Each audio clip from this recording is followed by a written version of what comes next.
আমাদের বাংলা ভাষা এটা আহত হয়েছে সিলেটে গিয়ে আর নিহত হয়েছে চিটাগাঙ্গে গিয়ে। চিটাগাঙ্গে বাংলা ভাষার অস্তিত্ব খুঁজে পাওয়া যায় না, তবে এগুলো সব কি বাংলা। যুবকরা জান্নাতের দুয়ারে পা রেখেছো তোমরা, তোমরা জান্নাতের দুয়ারে কি রেখেছো? পা রেখেছো।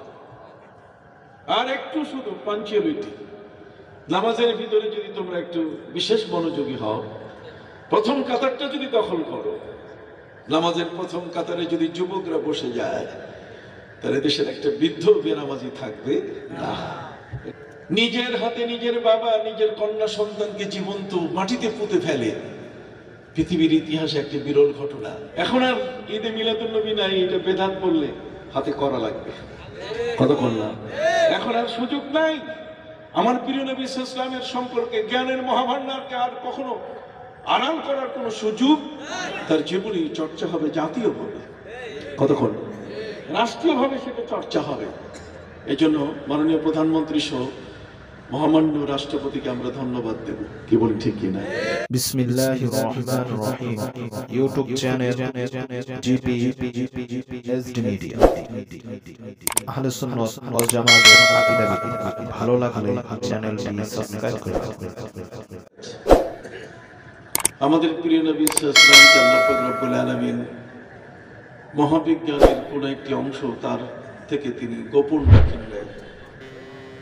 প্রিয় নবী সাল্লাল্লাহু আলাইহি ওয়াসাল্লামের উর্ধ্বাকাশ ভ্রমণ, সৌরজগৎ ভ্রমণ, আল্লাহর আরশ পরিদর্শন সহ তিনি জান্নাত জাহান্নাম পরিদর্শন করেছেন এবং ঊর্ধ্বালোকে ভয়েজার, কোয়েসার, নেবুলা, কোররায় জামহারির এবং নারিয়া, আগুন এবং বরফের স্তরগুলো অতিক্রম করে নবী করিম সাল্লাল্লাহু আলাইহি সাল্লাম আল্লাহর দরবারে তিনি মেহমান হয়ে আত্তাহিয়াতু লিল্লাহি ওয়াসসালাওয়াতু ওয়াত-তাইয়্যিবাত এক মহান প্রশংসায় ভূষিত হয়ে তিনি আমাদের জন্য আল্লাহর পক্ষ থেকে কিয়ামত পর্যন্ত জান্নাতে যাবার একটি সহজ উপঢৌকন এবং উপহার নিয়ে ফিরেছেন। সেটি হলো 5 ওয়াক্তের নামাজ। এই 5 ওয়াক্তের নামাজ আমরা যদি আদায় করি, নবী করিম সাল্লাল্লাহু আলাইহি ওয়াসাল্লাম বলছেন ওয়াল খামসাতু তা'দিলু 50। 5 ওয়াক্তের নামাজ পড়লে আমাদের আমল নামায় 50 ওয়াক্তের নামাজের সওয়াব লিখে দেওয়া হয়। এবং নামাজ সংশ্লিষ্ট ইবাদতগুলো এমনই, এর জন্য যখন কোনো ব্যক্তি উযু করে, উযু করলে তখন তার দেহের অঙ্গগুলো থেকে গুনাহগুলো ঝরে পড়ে যায়।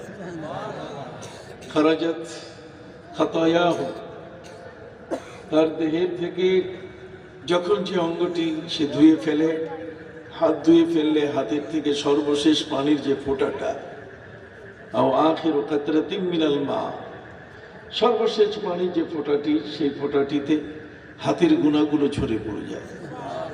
মুখমণ্ডল ধৌত করলে নাক, মুখ, চোখে যে গুনাহগুলো হয়েছে এটা ঝরে পড়ে যায়। পায়ের গুনাহ ঝরে পড়ে যায়। একটা মানুষকে পবিত্র করার জন্য নামাজ, পাপ মুক্ত একটি মানুষ, গুনাহমুক্ত, অপরাধমুক্ত জীবন লাভের জন্য নামাজের এই ইবাদতগুলো মানুষের জীবনের জন্য সবচেয়ে বড় উপকারী। আজকের পৃথিবীর সকল বিজ্ঞানী স্বীকার করে নিয়েছে যে নামাজ এটা শুধুমাত্র একটি আল্লাহর সান্নিধ্য লাভের ইবাদত নয়, বরং এটি একটি মানুষকে পবিত্র করার ইবাদত। তার মননশীল জীবন, তার পবিত্র জীবন লাভের জন্য, একটি মানুষকে সামাজিক হিসেবে প্রতিষ্ঠিত করতে, একটা মানুষের জীবনের মধ্যে কল্যাণ আনতে নামাজের বিকল্প নাই। যে কারণে মসজিদ প্রতিষ্ঠিত হয়েছে এবং আল্লাহ পাক রব্বুল আলামিন নিজেই তিনি সপ্তাকাশে 7 আসমানে তিনি ফেরেশতাদের জন্য মসজিদ তিনি তৈরি করেছেন। যে মসজিদটিকে পবিত্র কোরআনে বাইতুল মামুর বলা হয়েছে। আল্লাহ তাআলা সেই মসজিদের কসম খেয়েছেন ওয়াল বাইতিল মামুর। অতএব সপ্তাকাশে ফেরেশতারা সেখানে তওয়াফ করে। বাবা আদম আলাইহিস সালামকে যখন আল্লাহ পৃথিবীতে পাঠাচ্ছিলেন, তখন আল্লাহ তাআলার কাছে তিনি আবেদন করেছিলেন যে আমি যাব না যদি আপনি আমারে আবদারটুকু, আমার এই আরজিটুকু আপনি কবুল না করেন। আমার আবেদন হলো যে আমি ফেরেশতাদেরকে দেখেছি তারা বাইতুল মামুরের চতুর্দিকে তওয়াফ করছে। অতএব ওই ঘরটির আদলে পৃথিবীতে যেখানে পাঠাবেন সেখানে যদি আপনি আমাকে একটি ঘর দেন তাহলে আমি যাব। আল্লাহ তাআলা তাকে বলেন, ঠিক আছে, আমি কাবা ঘরকে তোমাকে উপহার হিসাবে দিচ্ছি, ওই সপ্তাকাশের বাইতুল মামুরের সোজা নিচে ওই আদলে। অতএব এই কাবা ঘরের দিকে দৃষ্টি দিলে গুনাহ মাফ হয়। কাবা কেন্দ্রিক অনেক ঘটনা, শুধু তাই নয়, বরং এই কাবাকে কেন্দ্র করে পৃথিবীর যত মসজিদ, সেখানে আমরা প্রত্যেকেই কাতারবন্দি হয়ে বসি।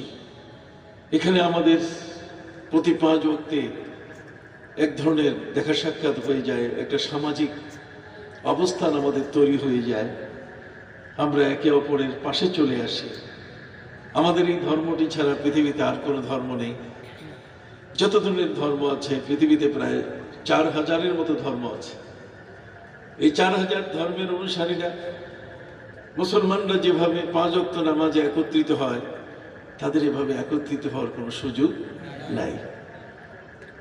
আমরা অচেনা মানুষগুলো পরিচিত হয়ে যাই, অজানা মানুষগুলোর কাছে আমরা একে অপরের আপন হয়ে যাই। নামাজের কাতারের মধ্যে আমরা শৃঙ্খলা শিখি, একজন ব্যক্তির পেছনে আমরা তার হুকুমে, তার তাকবীরের আওয়াজগুলোতে আমরা রুকু সেজদা আদায় করে থাকি।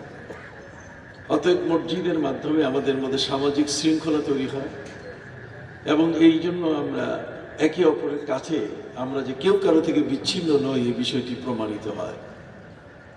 এর পাশাপাশি আজকের এই মাহফিলটি অনুষ্ঠিত হচ্ছে ফেব্রুয়ারি মাসে। আপনি জানেন আমরা জাতি হিসাবে বাঙালি জাতি, এবং বাঙালি জাতি হিসাবে 52 ভাষা আন্দোলন হয়েছিল, আর সেখানে 21শে ফেব্রুয়ারি রফিক, জব্বার, বরকত, সালাম, শফিউর সহ এদেশের দামাল সন্তানরা এই ভাষার জন্য তারা জীবন দিয়েছিলেন।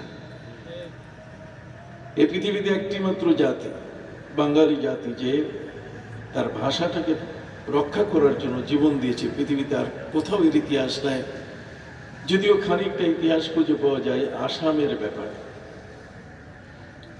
আমাদের প্রজন্ম তারা জানে না যে বাংলা ভাষা, মায়ের ভাষার গুরুত্ব কত বড়। আমরা ইংরেজি ঠুসঠাস বলতে খুব একেবারে পারঙ্গম। আমাদের সাইনবোর্ডগুলোতে আমরা বাংলার চেয়ে বেশি ইংরেজি লেখার চেষ্টা করি।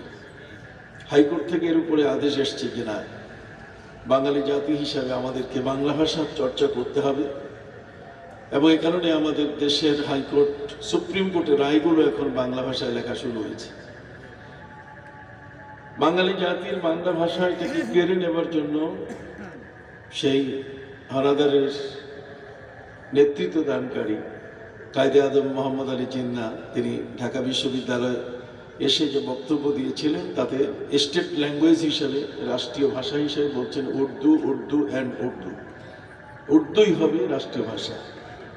বাংলা ভাষা আমরা লিখি যেভাবে, এভাবে লেখা যাবে না। ডান দিক থেকে উর্দু অক্ষরগুলো ব্যবহার করে লিখতে হবে। আমাদের পোস্ট কার্ড, আমাদের খাম, আমাদের যে সকল মাধ্যম আছে প্রত্যেকটাতে উর্দুর ব্যবহার হবে। রাষ্ট্রীয় ভাষা উর্দু, বাংলাকে সেখানে জায়গা দেওয়া হয়নি। সেই হিসাবে আন্তর্জাতিকভাবে আমাদের এই দেশের বাংলা ভাষা এটি স্বীকৃতি লাভ করেছে। আমরা এই পৃথিবীতে পথিকৃত হিসাবে আমরা আমাদের বাংলা ভাষাকে নিয়ে গর্ব করছি। পৃথিবীতে প্রায় 700 ভাষায় মানুষ কথা বলে। কত ভাষায়? 700 ভাষা। এই 700 ভাষার মধ্যে 8টি ভাষা সবচেয়ে বেশি ব্যবহারকারী জাতি পৃথিবীতে আছে, তার মধ্যে একটি হলো বাংলা। একটি কি? বাংলা। তো সেই হিসাবে আমরা আজকে শ্রদ্ধার সাথে সেই সকল শহীদের স্মরণ করছি, যারা বাংলাদেশে লাল সবুজের পতাকা, একটি স্বাধীন সংসদ, একটি স্বাধীন সংবিধান উপহার দিলেন। 30 লক্ষ আমাদের এদেশের দামাল সন্তানদের রক্তের বিনিময়, 2 লক্ষ মায়ের ইজ্জতের বিনিময় আমরা তাদের প্রতি শ্রদ্ধা নিবেদন করছি। পবিত্র কোরআন মজিদ থেকে আপনাদের কাছে আমি সূরা ইব্রাহিমের একখানা আয়াত তেলাওয়াত করেছি। আল্লাহ সুবহানাহু ওয়া তাআলা তিনি বলছেন, আলিফ লাম রা কিতাবুন আনজালনাহু ইলাইকা লিতুখরিজান নাসা মিনাজ যুলুমাতি ইলান নূর। আলিফ লাম রা, the abbreviation of word, এগুলো হচ্ছে সংক্ষিপ্ত বর্ণমালা। পবিত্র কোরআনের 29টি সূরার শুরুতে এই বর্ণমালাগুলো ব্যবহার হয়েছে। সর্বমোট এই ধরনের বিচ্ছিন্ন বর্ণমালাগুলো, যেগুলো একটার সাথে আরেকটার খুব কাছের মিল নাই, যেমন আলিফ লাম মিম। আলিফ আর লামের মধ্যে কত দূরত্ব! আলিফ বা তা সা জিম হা খা দা জাল রা জা জিম আছে না? এই সবগুলো করতে করতে আমরা যদি যাই তাহলে লাম পাইতে অনেক দূরে। আলিফ একটি বিচ্ছিন্ন বর্ণমালা, লাম একটি বিচ্ছিন্ন বর্ণমালা, আর মিম একটি বিচ্ছিন্ন বর্ণমালা, খুব কাছের নয়। এগুলো পবিত্র কোরআনের 29টি সূরায় ব্যবহার হয়েছে, এবং এই বর্ণমালা যেগুলো ব্যবহার হয়েছে তার সর্বমোট সংখ্যা হলো 76টি। কতটি? 76টি বর্ণমালাকে বারবার যেটা ব্যবহার হয়েছে, যদি একটা একটা করে হিসাব ধরা হয় তাহলে সংখ্যা দাঁড়াবে 14টা। তার মানে এই বর্ণমালা ব্যবহারের ক্ষেত্রে আল্লাহ তাআলার একটা বড় মেসেজ আছে, আর সেটা হলো যে আল্লাহ তাআলা ভাষার মধ্যে তিনি বর্ণমালা ব্যবহার করা এই পৃথিবীতে একটা প্রযুক্তি বিজ্ঞান, ভাষাগত একটা বিজ্ঞান তিনি উপহার দিলেন, যে আল্লাহ তাআলা নিজে বর্ণমালা ব্যবহার করে তিনি ভাষাকে ব্যক্ত করছেন, এবং তিনি এর দ্বারা মেসেজ দিয়েছেন যে আরবি ভাষার বর্ণমালার সংখ্যা হবে 29টা, আর এই পুরো আরবি ভাষাটা দাঁড়িয়ে আছে 14টা বর্ণমালার উপরে। কয়টা? 14টা। 76টি বর্ণমালা একাধিক যেটা ব্যবহার হয়েছে সেটাকে যদি বাদ দেওয়া যায় তাহলে একটা একটা করে নিলে আলিফ লাম মিম, আলিফ লাম মিম এরকম ব্যবহার হয়েছে কয়েকবার। একবার করে যদি আপনি নেন তা সিন মিম, একবার করে যদি আপনি নেন মিম বাদ দিয়া, তাহলে আপনার সর্বমোট সংখ্যা দাঁড়াবে কয়টা বর্ণ? 14টা। এই 14টা বর্ণের উপরে পুরা আরবি ভাষাটা দাঁড়িয়ে আছে। এই আরবি ভাষায় কোরআন নাযিল হয়েছে, এবং নবী করিম সাল্লাল্লাহু আলাইহি ওয়াসাল্লাম তিনি আরবি ভাষায় কথা বলেছেন। আমরা অনেকেই বক্তব্য দেই, অনেকেই আমরা চিঠি লিখি। গেও মানুষের চিঠি শহরি মানুষের কাছে যখন আসে তখন সেই চিঠিতে অনেক সময় ত্রুটি দেখা যায়, কমা ঠিক নাই, সেমিকোলন ঠিক নাই, দাড়ি ঠিক নাই, কত পরে।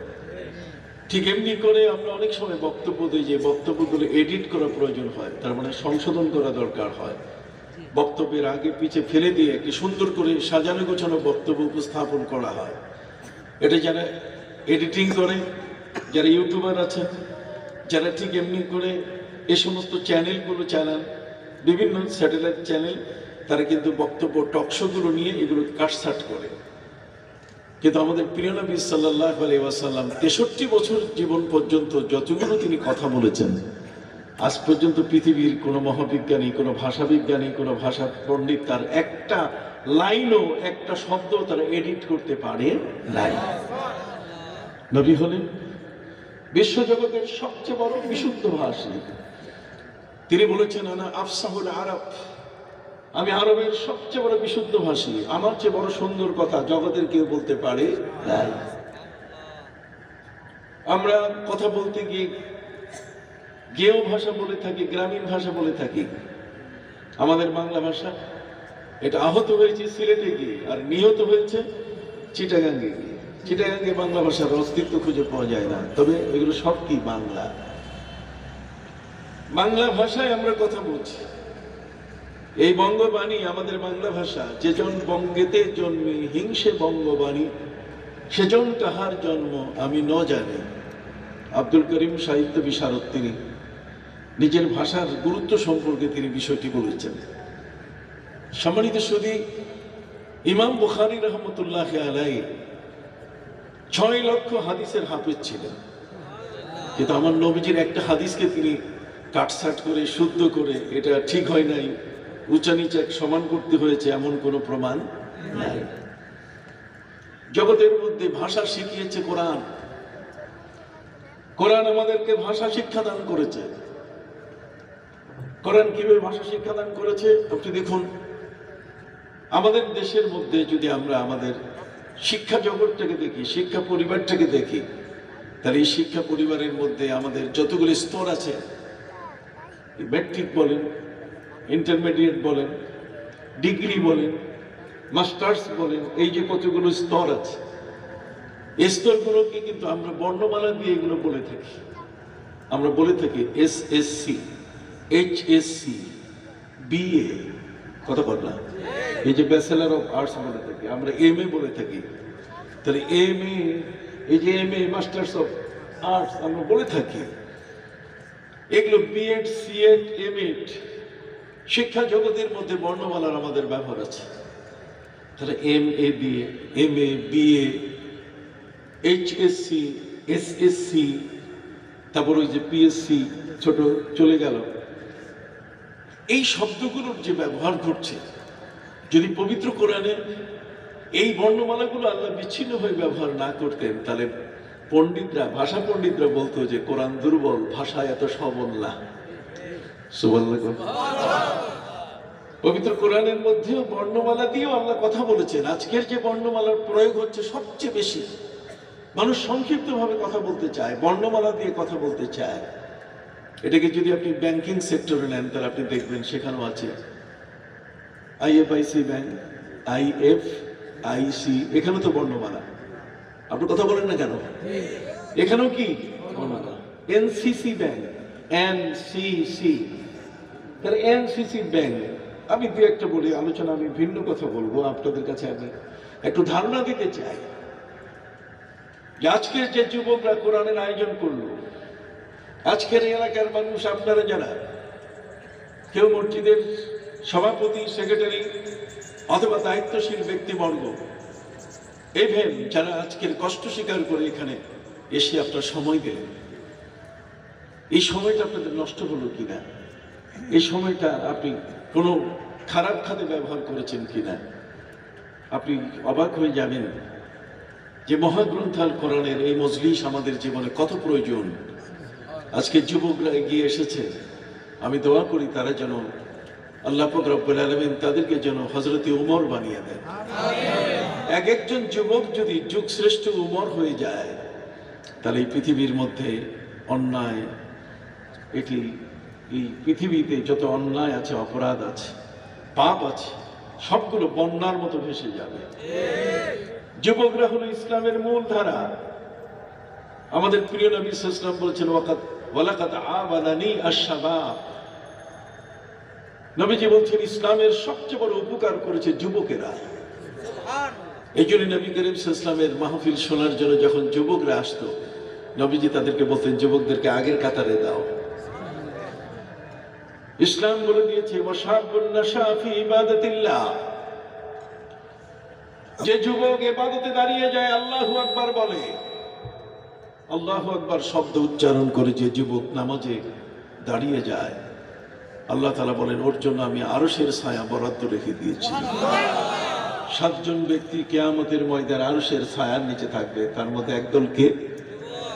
যুবক। ওয়াশাবুন নাশা ফি ইবাদাতিল্লাহ, যে যুবক তার কলিজাটা ইবাদতের দিকে এগিয়ে এসেছে। সম্মানিত সুধী, হযরত জারির বাজালি নামে নবী করিম সাল্লাল্লাহু আলাইহি ওয়াসাল্লামের একজন সাহাবী যুবক ছিলেন। নবীজির ওয়াজ শোনার জন্য এসেছেন, কিন্তু বসার জায়গা ছিল না। তিনি বসবেন, মাটি বালু, বসার জায়গা ছিল না। নবী করিম সাল্লাল্লাহু আলাইহি ওয়াসাল্লাম দেখলেন যুবক ওয়াজ শুনতে এসছে।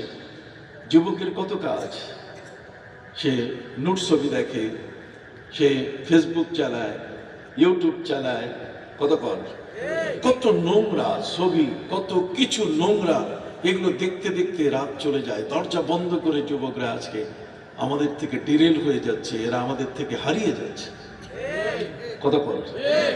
যুবকরা সমাজের মূল। আজ এই যুবকরা, তাদেরকে ধ্বংস করে দিচ্ছে আমাদের এই সকল মাধ্যম, যে মাধ্যমগুলোর কাছে আমাদের যুবকরা, যুবতীরা শিকার হচ্ছে, যে কারণে তারা নিত্য নতুন ভাবে, কেউ ইয়াবাখোর হচ্ছে, কেউ মদখোর হচ্ছে, মাদকাসক্ত হচ্ছে, কেউ জুয়ারি হচ্ছে, নানাভাবে এদেরকে ধ্বংস করছে এই সমস্ত চ্যানেলগুলো, মাধ্যমগুলো, এতে কোনো সন্দেহ নাই। প্রিয় নবী সাল্লাল্লাহু আলাইহি ওয়াসাল্লাম দেখলেন যে এইগুলো সব বাদ দিয়ে একজন যুবক তার ওয়াজ শোনার জন্য এসেছে, কিন্তু বসার জায়গা নেই। বালুর উপরে কি করে একজন যুবক বসে? নবী করিম সাল্লাল্লাহু আলাইহি ওয়াসাল্লাম নিজের গায়ের চাদর মোবারক যুবককে দিয়ে বললেন, মাটিতে আমার চাদর বিছাও আর এর উপরে তুমি বসে আমার ওয়াজ শোনো।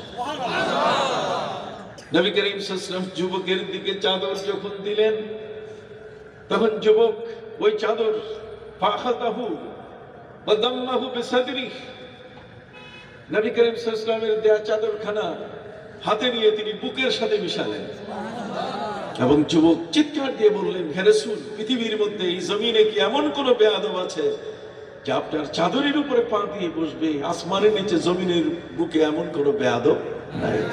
অতএব আপনার চাদর আমি বুকে নিয়ে দাঁড়িয়ে আপনার ওয়াজ শুনবো। সম্মানিত সুধী, এই জন্য যুবকদের প্রায়োরিটি ইসলামে অনেক বড়। কথা বলেন, যুবকদের প্রাধান্য ইসলাম দিয়েছে সবচেয়ে বেশি। 80 বছরের বুড়িকে আমরা বোরকা পরাই, এটা আমাদের ট্রেডিশন হয়ে গেছে। আমরা 70-80 বছরের বৃদ্ধা মহিলা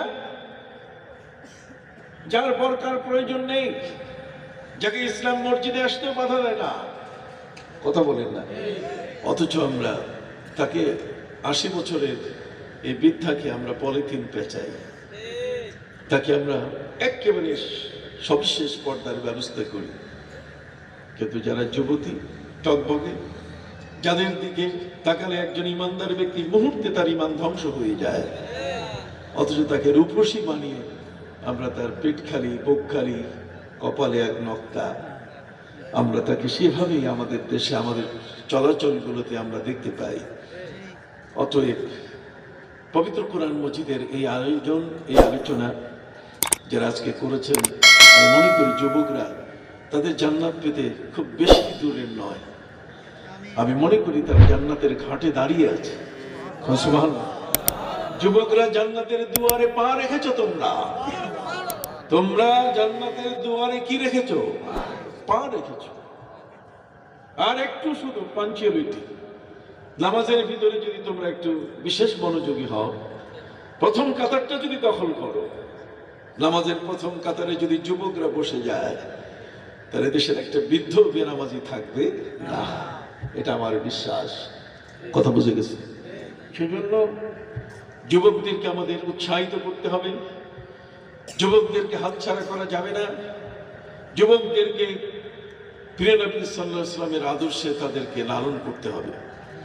এই জন্য আমাদের ওলামা সমাজ যারা আছে, আমরা আমাদের সমাজের যে সকল কর্তা ব্যক্তি আছি, আমরা কর্তা ব্যক্তি বলতে গেলে চেয়ারম্যান বলেন, মেম্বার বলেন, এবং সমাজের মধ্যে এমপি বলেন, শাসক বলেন, প্রত্যেকের দায়িত্ব।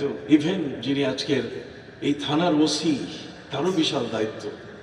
ওসি সাহেব যদি ঠিক এগুলো যুবকদেরকে বলেন, চলো আসো নামাজ পড়বো আমরা, তাহলে সেই ওসি সাহেবের নামাজের ডাকে অবশ্যই যুবকরা কি আসবে। চেয়ারম্যান সাহেব, মেম্বার সাহেব, এমপি সাহেব যদি বসেন যে না, আগে নামাজ আজান হয়ে গেছে, প্রথম আগে কাতার বন্দি করি, আপনি দেখবেন সবাই তার সাথে সাথে কি কাতার বন্দি হয়ে যাবে। আন-নাস আলা দীনে মুলুকিহিম, মানুষ তার শাসকের অনুসারী হয়, তার কর্তা ব্যক্তিদের কি হয়? অনুসারী। যা হোক, সম্মানিত সুধী, আমরা যদি ব্যাংকিং সেক্টরে দেখি, তাহলে সেখানেও দেখি যে এই বর্ণমালা দিয়েও কিন্তু সেখানেও বিভিন্ন ব্যাংকের নামকরণ আছে। কি বলি না, আছে কিনা? আমরা যারা আমাদের নামের আগেও কিন্তু এমন আছে, আমাদের বর্তমান অর্থমন্ত্রীর নামের আগে দেখেন আ হ ম মোস্তফা কামাল, কত করে ওখানে আ হ ম, 3টে বর্ণ ব্যবহৃত হয়েছে। এই ধরনের অসংখ্য ব্যক্তি আছি আমরা যারা আমাদের নামের শুরুতে কি আছে, এই বর্ণমালাগুলোকে আমরা ব্যবহার করে সংক্ষিপ্তভাবে আমরা বলছি। তাহলে ভাষা পণ্ডিতরা তারা যদি পবিত্র কোরআন পড়েন, তাহলে এখানে এসেও তারা কিন্তু পরাজিত হয়ে যান যে মহাগ্রন্থ আল কোরআন শীর্ষস্থানে স্থান নিয়ে আছে, যে কোরআনের এই অক্ষর ব্যবহারের যে পদ্ধতি তা বিশ্বকে অবাক করে দিয়েছে। এবং সেই যুগের যে সমস্ত অমুসলিম ছিল তারা এটাকে নিয়ে সংখ্যার অর্থে, যেমন আলিফ লাম মিম, তারা বলছে ইসলামের বয়স মাত্র 80 বছর, 80 বছর পর ইসলাম থাকবে না। যখন আলিফ লাম মিম রা লাগাল তখন বলছে বয়স বাইরে গেল ইসলামের। আবার যখন তসিম মিম আসলো তখন এটা সংখ্যা আরো হাজার হাজার হওয়া শুরু করলো। যখনই কাফিররা অবাক হয়ে গেল যে মুসলমানের কোরআনের সাথে সংখ্যা দিয়েও যদি আমরা আগাই এগোতে পারবো না। সম্মানিত শুধু এই মহাগ্রন্থ আল কোরআনে কি আছে, আজকের যুবকদের কাছে আমি সেই বিষয়টি, সেই মেসেজটা দিতে চাই। আমরা যারা বয়সী, অবশ্যই বয়সী, আমাদের চাকরি প্রায় শেষ, আমার চাকরি আছে মাত্র 9 দিন। কয়দিন? 9 দিন। জীবনের বিশাল একটা অংশ শিক্ষকতা করলাম, বিভিন্ন প্রতিষ্ঠানের প্রিন্সিপাল, ভাইস প্রিন্সিপাল হিসেবে দায়িত্ব পালন করলাম। এখন তো মাননীয় প্রধানমন্ত্রী আমাকে, তিনি তার অনুগ্রহে আনুকূল্যে ইসলামিক ফাউন্ডেশন বাংলাদেশের গভর্নর বানিয়ে দিয়েছেন। বিশাল লম্বা উঁচু পদ তিনি আমাকে দিয়েছেন। সারা পৃথিবী, সারা বাংলাদেশের অসংখ্য আলেম ওলামা এখন আমার খেদমতের অধীনে, আমি তাদের খেদমত করার সুযোগ পাচ্ছি। মহাগ্রন্থ আল কোরআনের এই আয়াতের মধ্যে আল্লাহ তাআলা তিনি বলছেন আলিফ লাম রা কিতাবুন আনজালনাহু ইলাইকা লিতুখরিজান নাসা মিনাজ যুলুমাতি ইলান নূর। এই কিতাবখানা এমন একখানা কিতাব, এই কিতাবখানা যদি কোনো ব্যক্তি তার জীবনে গ্রহণ করে, কিতাবুন আনজালনাহু ইলাইকা লিতুখরিজান নাসা মিনাজ যুলুমাতি ইলান নূর, এই কোরআনকে ধারণ করলে, কোরআনের একটা বৈশিষ্ট্য হলো যে কোরআন ধারণ করবে, কোরআনেই তাকে সম্পূর্ণ ক্লিন করে ফেলবে। সুবহানাল্লাহ। সম্পূর্ণ কি করবে? ক্লিন, একে পরিষ্কার। কোরআন পড়বে না, ক্লিন হবে না।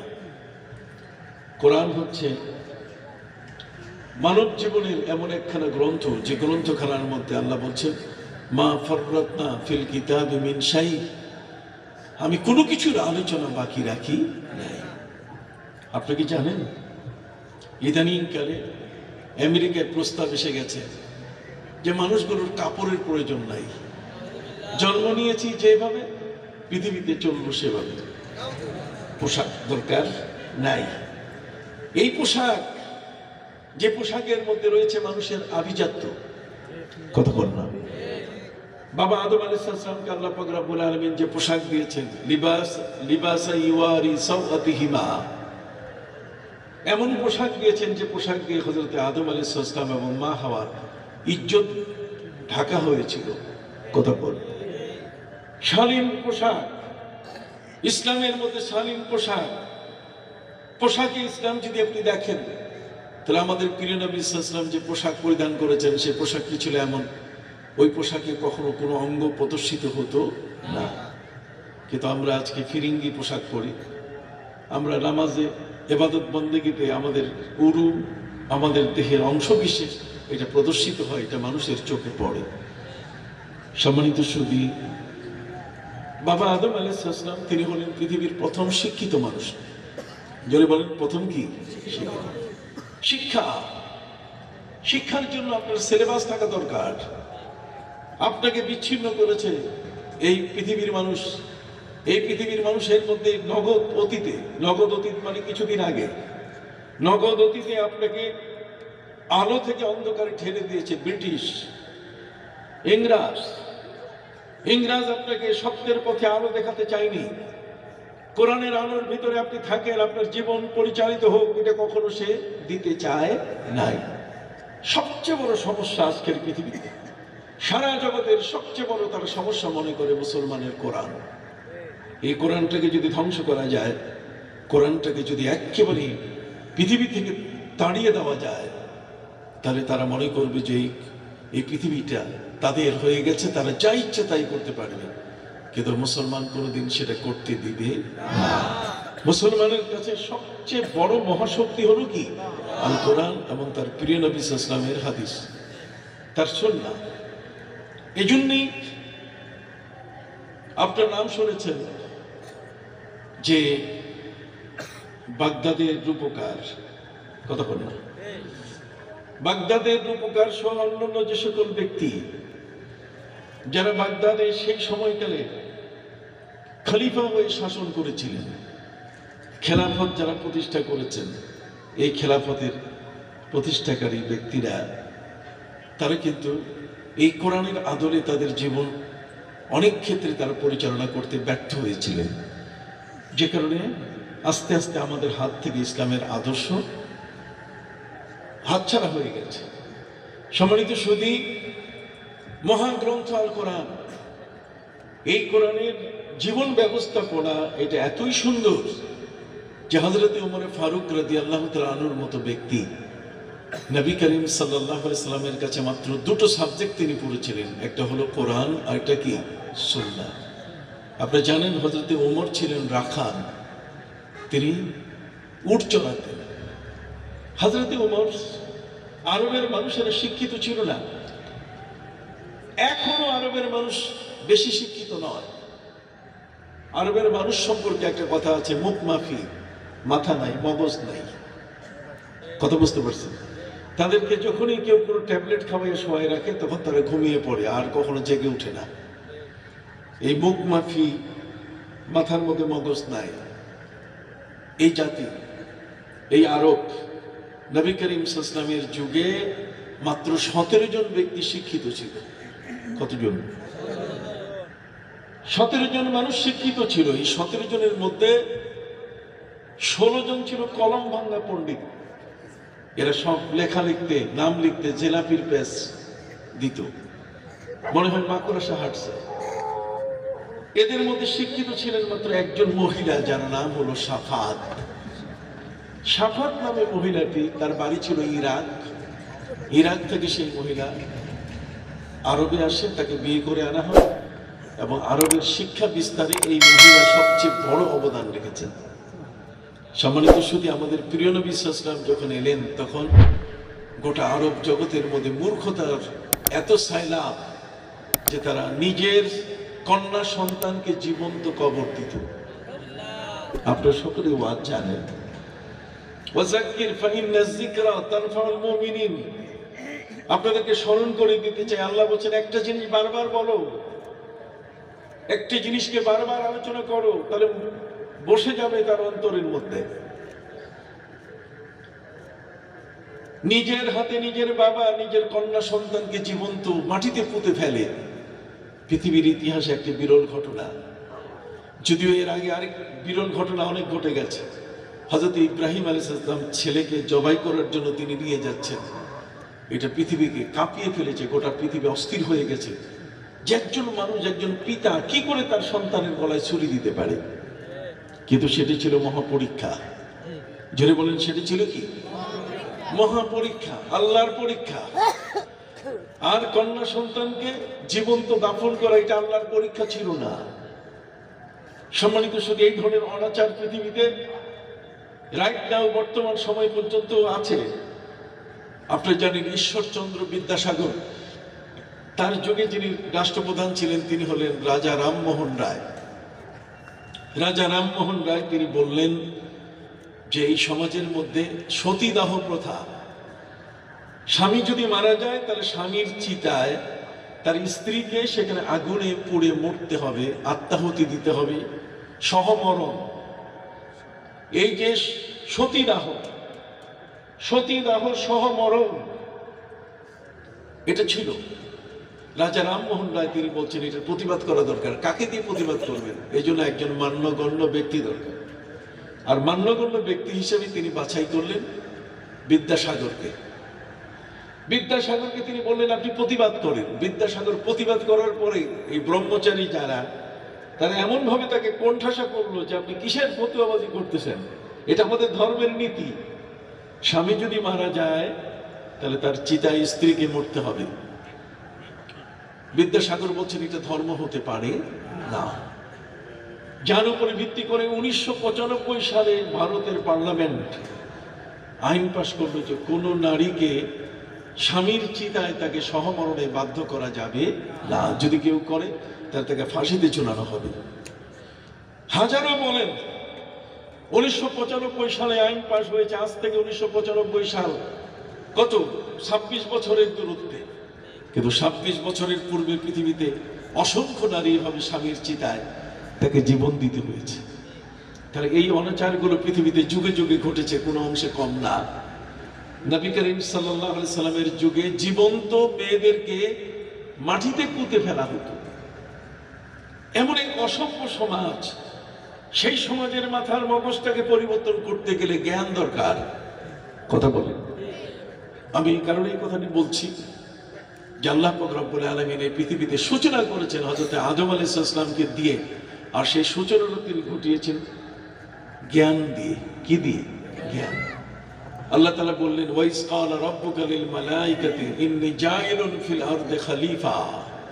আমি পৃথিবীতে আমার খলিফা পাঠাবো, পৃথিবীতে আমি আমার প্রতিনিধি পাঠাবো, মানুষকে পাঠাবো। তখন ফেরেশতারা বলছে, আতাজালু ফিহা মান ইউফসিদু ফিহা ওয়া ইয়াসফিকুদ দিমা। আপনি মানুষকে পাঠাবেন, মানুষ মারামারি করবে, অস্থিরতা সৃষ্টি করবে, কন্দল করবে এবং নিজেরা রক্ত ঝরাবে, খুন খারাপি করবে। আমরাই তো আপনার প্রশংসার জন্য যথেষ্ট। আল্লাহ বলেন, আমি যা জানি তোমরা তা জানো না। এখানে আল্লাহর নিজের ইচ্ছাটাকে তিনি প্রতিষ্ঠিত করলেন। তার মানে হযরত আদমকে তিনি সৃষ্টি করলেন, আর প্রতিবাদী ছিল ফেরেশতা, আর ফেরেশতাদের সামনে তিনি আদমকে দিয়ে যে চ্যালেঞ্জটা করলেন সেটা ছিল কি? জ্ঞান। ওয়া আল্লামা আদামাল আসমাআ কুল্লাহা। আল্লাহ তাআলা হযরত আদম আলাইহিস সালামকে পৃথিবীর যত সৃষ্টি আছে সমস্ত সৃষ্টির নাম শিখিয়ে দিলেন।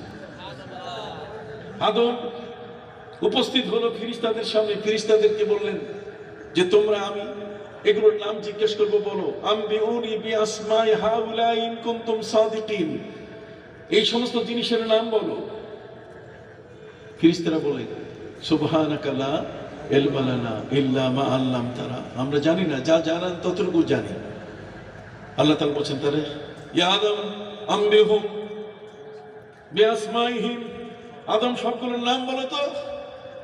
আদম সবগুলোর নাম ঝটপট বলে দেওয়া শুরু করলেন চোখের। পৃথিবীর প্রথম জ্ঞানী ব্যক্তি হলেন কে? আদম। আল্লাহ জ্ঞান দিয়ে এই বিশ্বের সূচনা করেছেন তিনি।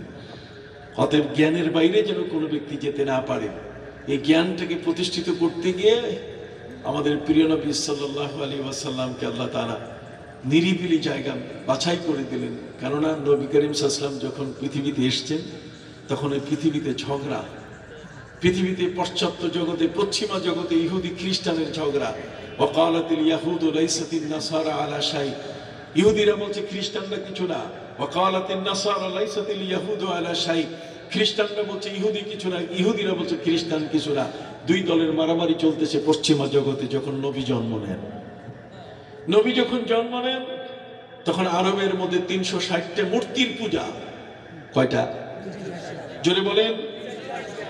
359টারও পূজা করে না, 361টারও পূজা করে না, 360। আর আমাদের পূর্বাঞ্চল, এখানে গাছের পূজা, মাছের পূজা, কথা বল না, বিভিন্ন দেবদেবীর পূজা। আমার নবী যখন জন্ম নিলেন তখন সারা বিশ্বের এই করুণ দৃশ্য, কোথাও কোনো আল্লাহর পক্ষের কেউ নাই।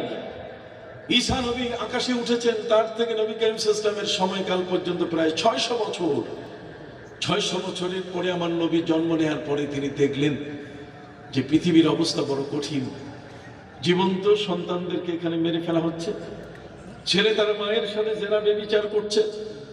শুধু তাই নয়, কোনো ব্যক্তি যদি ঋণ রেখে মারা যায়, কারো কাছে পাওনা না দিয়ে যদি মারা যায়, তাহলে কবর থেকে লাশ তুলে সেই লাশগুলোকে পেটানো হচ্ছে। লাশ তুলে কি করা হচ্ছে? পেটানো হচ্ছে। কোনোদিন কোনো বাবা তার কন্যা সন্তানকে নিজের বুকে নিয়ে, নিজের কোলে নিয়ে দেখে নাই। প্রিয় নবী সাল্লাল্লাহু আলাইহি সাল্লাম এসে দেখলেন আরবরা মক্কার জমিনে 360টি মূর্তির পূজা। আজকে যেই মূর্তির পূজা করে কালকে সেই মূর্তির পূজা নয়, কালকে যে মূর্তির পূজা করে পরশু সেই মূর্তির পূজা নয়। কথা বলেন। আমি কিছু অপসংস্কৃতির একটা ফিরিস্তি ছোট করে দিচ্ছি, এরপরে বাকি কথাটুকু আপনারা বুঝে নেবেন। সম্মানিত সুধী, প্রিয় নবী সাল্লাল্লাহু আলাইহি ওয়াসাল্লাম তিনি দেখলেন যে সমাজের মধ্যে আরবের মানুষেরা আজকের যে মূর্তির পূজা করছে কালকে কি আরেকটা, তারপরের দিন আরেকটা, এইভাবে করতে করতে বাইসিরিয়া ক্রমিক ধারায় একের পর এক পূজা করতে করতে 360তম মূর্তির পূজা যেদিন শেষ, 360টা মূর্তি, তো এই 360টি মূর্তির 360 নম্বর মূর্তির পূজা যখন শেষ হয়, তখন তারা বলে যে আমরা একটা বছর পার করলাম। একটা বছর 360 দিনে, এই 360 দিনে বছর যে হয়, এই জন্য তারা 360টা মূর্তি তৈরি করছে, প্রতিদিনের জন্য এক একটা মূর্তির পূজা। কথা কি বুঝতে পারছেন? তাহলে প্রতিটি দিন এক একটা নতুন নতুন মূর্তির পূজা, 360 দিনে তাদের বছর হয়। নবী করিম সাল্লাল্লাহু আলাইহি ওয়াসাল্লাম তিনি ব্যথিত হলেন। তিনি দেখলেন যে একটি জাতি পূজা দিয়ে বছর শুরু করে আর পূজা দিয়ে বছর কি শেষ করে, এটা কি হয়? তিনি আল্লাহর কাছে চাইলেন যে আল্লাহ, আপনি আমাদেরকে স্ট্যান্ডার্ড একটা ক্যালেন্ডার দেন, এই ক্যালেন্ডারে আমরা বছরের দিনগুলো হিসাব করব। ওরা তো মূর্তি দিয়ে হিসাব করে 360, আপনি আমাদেরকে ক্যালেন্ডার দেন। সম্মানিত সুধী, আল্লাহ তাআলা আমার নবীকে বলে দিলেন, নবী, ইন্না ইদ্দাতাশ শুহুরি ইনদাল্লাহি 12 শাহরান ফি কিতাবিল্লাহি ইয়াওমা খালাকাস সামাওয়াতি ওয়াল আরদ।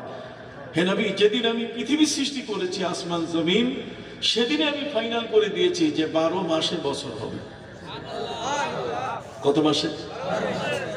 যুবক বন্ধুদেরকে শুনতে বলছি আমি, বিশেষ করে যারা এলিট পার্সন, যারা আপনারা লেখাপড়া করেন, সাধারণ আমরা তো শুনতেছি, কিন্তু আপনি আপনাদেরকে একটু বলতে চাই, 360টি মূর্তির পূজা, বছর শুরু হয় মূর্তি দিয়া আর শেষ হয় কি মূর্তির পূজা দিয়া। এটা এখনো আছে আমাদের কাছে। এখনো আমরা বছর শেষ করি 31st নাইট দিয়া। কত বল? 31st নাইট, 31শে ডিসেম্বর, সেদিন আমার রাষ্ট্র খুব কড়া নজর রাখে।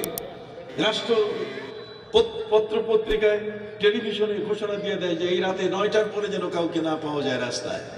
তার মানে কার শাড়ি ধরে কে টানে, কথা বল না, আর কার ওড়না কে টেনে কাকে বেইজ্জতি করে। 31st নাইট হচ্ছে বড় গজবের রাত, কথা বল। এই গজবের রাতের অপসংস্কৃতি এখন আমাদের সমাজের ভিতরে বিদ্যমান। তার মধ্যে আস্তে আস্তে চোখের আড়ালে এসে পড়লো ভ্যালেন্টাইন দিবস। বিশ্ব ভালোবাসা দিবসে ওই পদ্মা সেতুর পাড়ে মামাতে ইলিশ মাছের এত দাম বেড়ে গেল, কথা বল না। আশপাশের যতগুলো অস্থায়ী হোটেল আছে, কোনোটাতে ইলিশ মাছ নাই। একটা টুকরা পাওয়া যায় না, একটা টুকরা 500 থেকে 1000 টাকা বিক্রি দেওয়া হচ্ছে, তারপর নাই। কারণ সেখানে যারা গেছে, পাতক পাতকি, চাতক চাতকি যারা সেখানে গেছে, তাদের সম্পর্ক, কার মেয়ে কার ছেলে, কার স্বামী কার স্ত্রী গেছে, কারোর সাথে কারো খবর নাই। বিশ্ব ভ্যালেন্টাইন দিবস। অপসংস্কৃতির ছোবলে আজকে আমরা দারুণ আক্রান্ত। একটি বছর আমরা পার করছি, আর সেই বছরটা হোক না ইংরেজি বছর, কিন্তু 31st নাইট, শেষ রাতটা আমাদের ভালো যাচ্ছে না, কথা কোন। এরপরে এসে যাচ্ছে আমাদের কাছে বাংলা বছর, তাও সেখানে এই পচা পান্তা ভাত আর ইলিশ খাইয়া নতুন বছর শুরু করি। কি বলেন? গত বছরের পচা ভাত আর এ বছরের নতুন বছর হয় কিনা? এই যে সংস্কৃতিগুলো আমাদের ভিতরে প্রবেশ করেছে, এই জন্য যুবক, তোমাদেরকে কোরআনের পাশে আসতে হবে। কোরআনের থেকে জানতে হবে যে তোমার কোরআন, তোমার সংস্কৃতি এটাকে সাপোর্ট করে কি না। সম্মানিত সুধী, আমার নবী সাল্লাল্লাহু আলাইহি ওয়াসাল্লাম আল্লাহর কাছে আবেদন করেন, আল্লাহ, বছর শুরু হবে পূজা দিয়ে আর শেষ হবে পূজা দিয়ে, এটা হয় না। আল্লাহ তাআলা বললেন, নবীজি, আমি তো যেদিন আসমান এবং জমিন সৃষ্টি করেছি সেদিনেই আমি ফাইনাল করে দিয়েছি 12 মাসে কি বছর। সুবহানাল্লাহ। আপনি ইউরোপ, আমেরিকা, অস্ট্রেলিয়া, সারা পৃথিবীর যেখানে যান, কোনোখানে 11 মাসে বছর নাই, 13 মাসে বছর নাই। বছর কি 12 মাসে। সবাই বলেন তো বছর কয় মাসে? কোন ইতিহাসে দেখছেন যে 11 মাসে বছর হয়? পৃথিবীর কোন জাতি? তাহলে আপনার কোরআনকে কিন্তু মানতেছে তারা। সুবহানাল্লাহ। আপনার কোরআন কিন্তু পালিত হচ্ছে, কোরআনের আদেশটা লঙ্ঘিত হয় নাই। 13 মাসে বছর তারা বানাতে পারে নাই, 11 মাসে বছর বানাতে পারে নাই, 12 মাসে বছর আল্লাহ তারা সৃষ্টির সূচনাতে ফাইনাল করে দিয়েছেন। সেটা আজকের পৃথিবীতে চলছে।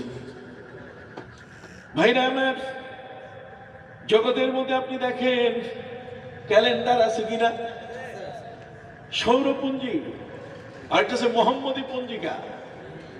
সৌরপুঞ্জি আর মোহাম্মদী পঞ্জিকা জন্ম নিল কোত্থেকে? আপনি কোরআনের বাইরে যেতে পারবেন? আমি আপনাদেরকে একটা লেসন নিয়ে, আমাকে একটু শুনেন। সম্মানিত সুধী, কোরআনের বাইরে যাওয়ার কোন সুযোগ নেই। পবিত্র কোরআন বলছে ওয়াশ-শামসু ওয়াল কামারু বিহুসবান, আমি সূর্য এবং চন্দ্র তোমাদের জন্য পঞ্জিকা বানাই দিয়েছি। পৃথিবীর যে কোনো ধর্মের মানুষ বলেন, যত বড় জ্যোতিষী বিজ্ঞানী হোক না কেন, কোরআনের বাইরে তারা যেতে পারে নাই। সূর্য দিয়ে তারা হিসাব করে, সৌরবর্ষ হিসাবে তারা বের করে তাদের মানুষের জীবনের তিথি ইত্যাদি। আর মুসলমানরা বের করেন কার থেকে? চাঁদের থেকে হিসাব। সুবহানাল্লাহ। তাহলে সূর্য এবং চন্দ্র এই দুইটা যে পঞ্জিকার হিসাব তৈরির মূল উৎস, এর বাইরে কি পৃথিবীর কেউ যেতে পারছে? একটু হাত উঁচু করে বলেন তো, পারছে?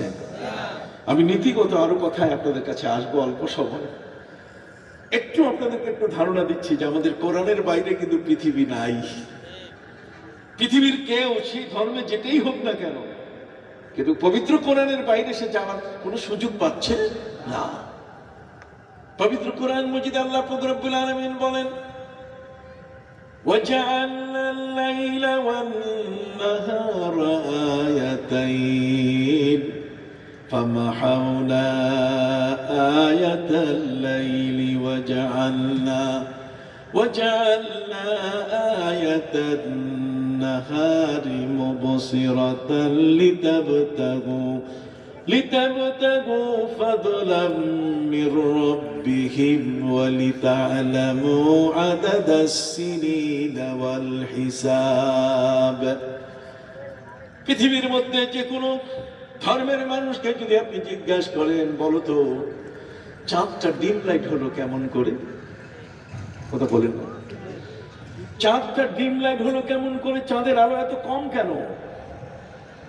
চাঁদের আলো কম কেন যদি পৃথিবীর কাউকে জিজ্ঞাসা করা হয়, এই পৃথিবীর যে কোনো বিজ্ঞানীকে যদি জিজ্ঞেস করা হয়, বলুন তো চাঁদের গায়ে কালো দাগটা কিসের? ওই কালো দাগটা সম্বন্ধে আমাদের সমাজে মিথ্যাচার আছে। সেখানে একজন বুড়ি চরকায় সুতা কাটতেছে, অথচ আজ পর্যন্ত শাল কম্বল কিছুই পেলাম না। পৃথিবীতে বহু মিথ্যাচার জগতের মধ্যে প্রচলিত আছে, তার মধ্যে একটা হলো চাঁদের গায়ে কালো দাগটা কিসের। সম্মানিত সুধী, জগতের মধ্যে আমার প্রিয় নবী সাল্লাল্লাহু আলাইহি ওয়াসাল্লামকে প্রশ্ন করা হয়েছে, নবী চাঁদের দেশ, চাঁদের কালো দাগটা কিসের? নবী, চাঁদের দেশ শুধু নয়, আল্লাহর সৃষ্টির কোন দেশ আমার নবীকে আল্লাহ দেখান নাই, এমন কোন দেশ নাই। কথা কর। পৃথিবীর কোন দেশ নবীর দেখার বাকি ছিল? পৃথিবীর কোন বিষয় আল্লাহ তাআলা নবীর কাছে গোপন রাখেন নাই। জগতের সবকিছু নবীর কাছে স্পষ্ট করে দিয়েছেন। এই জন্য প্রিয় নবী সাল্লাল্লাহু আলাইহি ওয়াসাল্লাম বলেছেন, সালু আন্নি উজিবু লাকুম, তোমরা আমাকে প্রশ্ন করো, তোমাদের সকল প্রশ্নের উত্তর দিয়ে দেব। পৃথিবীতে এমন কোন ব্যক্তি কি আছে? আমার মতে একজন ব্যক্তিকে যদি জিজ্ঞেস করা হয়, অ্যানাটমি বিজ্ঞান সম্বন্ধে আপনাকে প্রশ্ন করা হবে, আর সেটা হলো যে মানুষ যখন কাঁদে তখন চোখের পানি কোত্থেকে আসে, তার ডিপোজিটটা কোথায়, রিজার্ভারটা কোথায়, পানির ট্যাঙ্কিটা কোথায়, কাঁদলে চোখ থেকে পানি আসে কোন জায়গায়? অথচ আমার নবী সাল্লাল্লাহু আলাইহি ওয়াসাল্লামকে প্রশ্ন করার সাথে সাথে তিনি উত্তর দিয়ে দিয়েছেন। সুবহানাল্লাহ। সম্মানিত সুধী ভাইরা আমার, জগতের মধ্যে মানুষের দেহে, একটা দেহের মধ্যে কতগুলো হাড় ব্যবহৃত হয়েছে। আমার নবী জীবনে কোনোদিন তিনি সায়েন্স ল্যাবরেটরিতে লেখাপড়া করেন নাই। আল্লাহ তাআলা নবীর পরিচয় দিয়েছেন, আমি নবীকে কোনো ব্যক্তির ছাত্র বানাই নাই, আমি আল্লাহ নিজেই তাকে শিক্ষা দিয়েছি। কাজে আল্লাহ প্রিয় নবী সাল্লাল্লাহু আলাইহি ওয়াসাল্লামের শিক্ষার ক্ষেত্রে সামান্যতম কোনো অংশ বাকি রাখেন। এই জন্য নবী সাল্লাল্লাহু আলাইহি ওয়াসাল্লামকে প্রশ্ন করা হয়েছে, হুজুর ছেলে কেমনে জন্ম নেয়, মেয়ে কেমনে জন্ম নেয়, নবী হিজরা গুলো কেমনে জন্ম নেয়, এই হিজরা কেমনে জন্ম নেয়? অবাক কাণ্ড। প্রিয় নবী সাল্লাল্লাহু আলাইহি ওয়াসাল্লামকে এই প্রশ্নগুলো করা হয়েছে। আমার নবী হচ্ছেন বিশ্বজগতের সকল জ্ঞানের ভান্ডার, তিনি এক মহাসাগর তিনি, যে কারণে নবীজির সম্পর্কে বলা হয়েছে ওয়াকুল্লুহুম মির রাসূলিল্লাহি মুলতামিসুন গরাফাম মিনাল বাহরি আও রাশাফাম মিনাদ দিয়ামি। এমন এক মহান নবী, সমুদ্রের মধ্যে জেলে যখন জাল ফেলে, কেউ করাল মাছ পায়, কেউ পাঙ্গাস পায়, কেউ ইলিশ পায়, পায় কিনা? আমার নবীর জ্ঞান ভান্ডার হলো এমন একটি মহাসমুদ্র, যেখানে ইমাম আবু হানিফা ডুবুরি হিসেবে ডুব দিয়ে এত বড় পাঙ্গাস মাছ বের করে এনেছেন। ইমাম শাফি রহমতুল্লাহ আলাইহি তিনি প্রিয় নবী সাল্লাল্লাহু আলাইহি ওয়াসাল্লামের মহা সাগরে, তার জ্ঞান ভান্ডারের মহাসাগরে ডুব দিয়ে ডুবুরি হয়ে সেখান থেকে তিনি কই মাছ বের করে এনেছেন। কত কন্যা! এক একজনে সব জালে একরকম মাছ ধরা পড়ে, এক একটা জালে এক এক রকম। কথা কি বুঝতে পারছেন? অতএব যেহেতু এক একটা জালে এক এক রকম, এ কারণে আমরা দেখেছি ইমাম আবু হানিফার দৃষ্টিভঙ্গির সাথে ইমাম শাফির দৃষ্টিভঙ্গির কিছুটা ডিফারেন্স, কিন্তু মাছ ধরছেন এক সাগর থেকে, জ্ঞান আহরণ করছেন কি এক সাগর থেকে। এজন্য তারা আমাদের কাছে শ্রদ্ধার ব্যক্তি।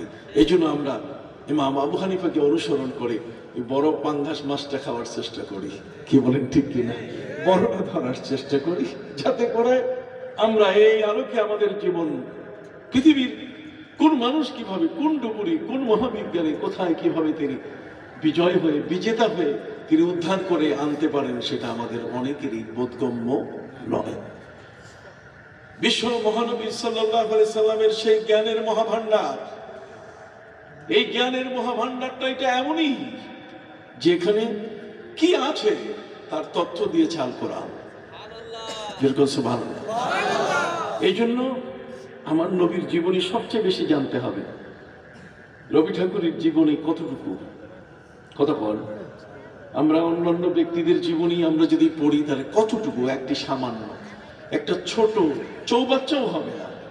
আর আমার নবী হলেন বিশাল, বিরাট, তিনি হলেন রহমতুল লিল আলামিন। আল্লাহ বলেন আমি রব্বুল আলামিন। আর আলামিনের যত পরিধি, আমার নবীর রহমতুল লিল আলামিনের পরিধি তত বড়। যে কারণে মহামান্য প্রেসিডেন্টের জন্য আমরা যেন দোয়া করি যে তিনি জাতীয়ভাবে পবিত্র ঈদে মিলাদুন নবী সাল্লাল্লাহু আলাইহি সাল্লাম তিনি স্বীকৃতি দিয়ে গেজেট প্রকাশের ব্যবস্থা করেছেন। যেদিন পবিত্র ঈদে মিলাদুন নবী হবে, সেদিন জাতীয় পতাকা উঠবে। কথা বলে পৃথিবীর সর্বশ্রেষ্ঠ মহান ব্যক্তিকে তিনি সম্মানিত করেছেন। কতক্ষণ না, এখন আর ঈদে মিলাদুন নবী নাই, এটা বেদাত বললে হাতে করা লাগবে। কতক্ষণ না, এখন আর সুযোগ নাই। আমার প্রিয় নবী সাল্লাল্লাহু আলাইহি ওয়াসাল্লামের সম্পর্কে জ্ঞানের মহাভান্ডারকে আর কখনো আড়াল করার কোনো সুযোগ, তার জীবনী চর্চা হবে জাতীয়ভাবে, কতক্ষণ রাষ্ট্রীয়ভাবে সেটা চর্চা হবে। এই জন্য মাননীয় প্রধানমন্ত্রী সহ মহামান্য রাষ্ট্রপতিকে আমরা ধন্যবাদ দেব। কি বলেন, ঠিক কিনা? সময় উপযোগী আমাদের দিলের কাজটা তারা করেছেন, কতক্ষণ না আমাদের মনের কাজটা তারা করে দিয়েছেন। এই জন্য আল্লাহ তাআলা তাদেরকে সুস্থ রাখুন, সকল বলে আমিন। যা হোক, সম্মানিত সুধী, বলতেছিলাম আমার নবী সাল্লাল্লাহু আলাইহি ওয়াসাল্লামকে প্রশ্ন করা হয়েছে, নবী বলেন তো চাঁদের গায়ে কালো দাগটা কিসের? পৃথিবীর কোন বিজ্ঞানীকে, যুবক বন্ধুরা তোমরা আসো, আমি তোমাদেরকে কাছে পেতে চাই।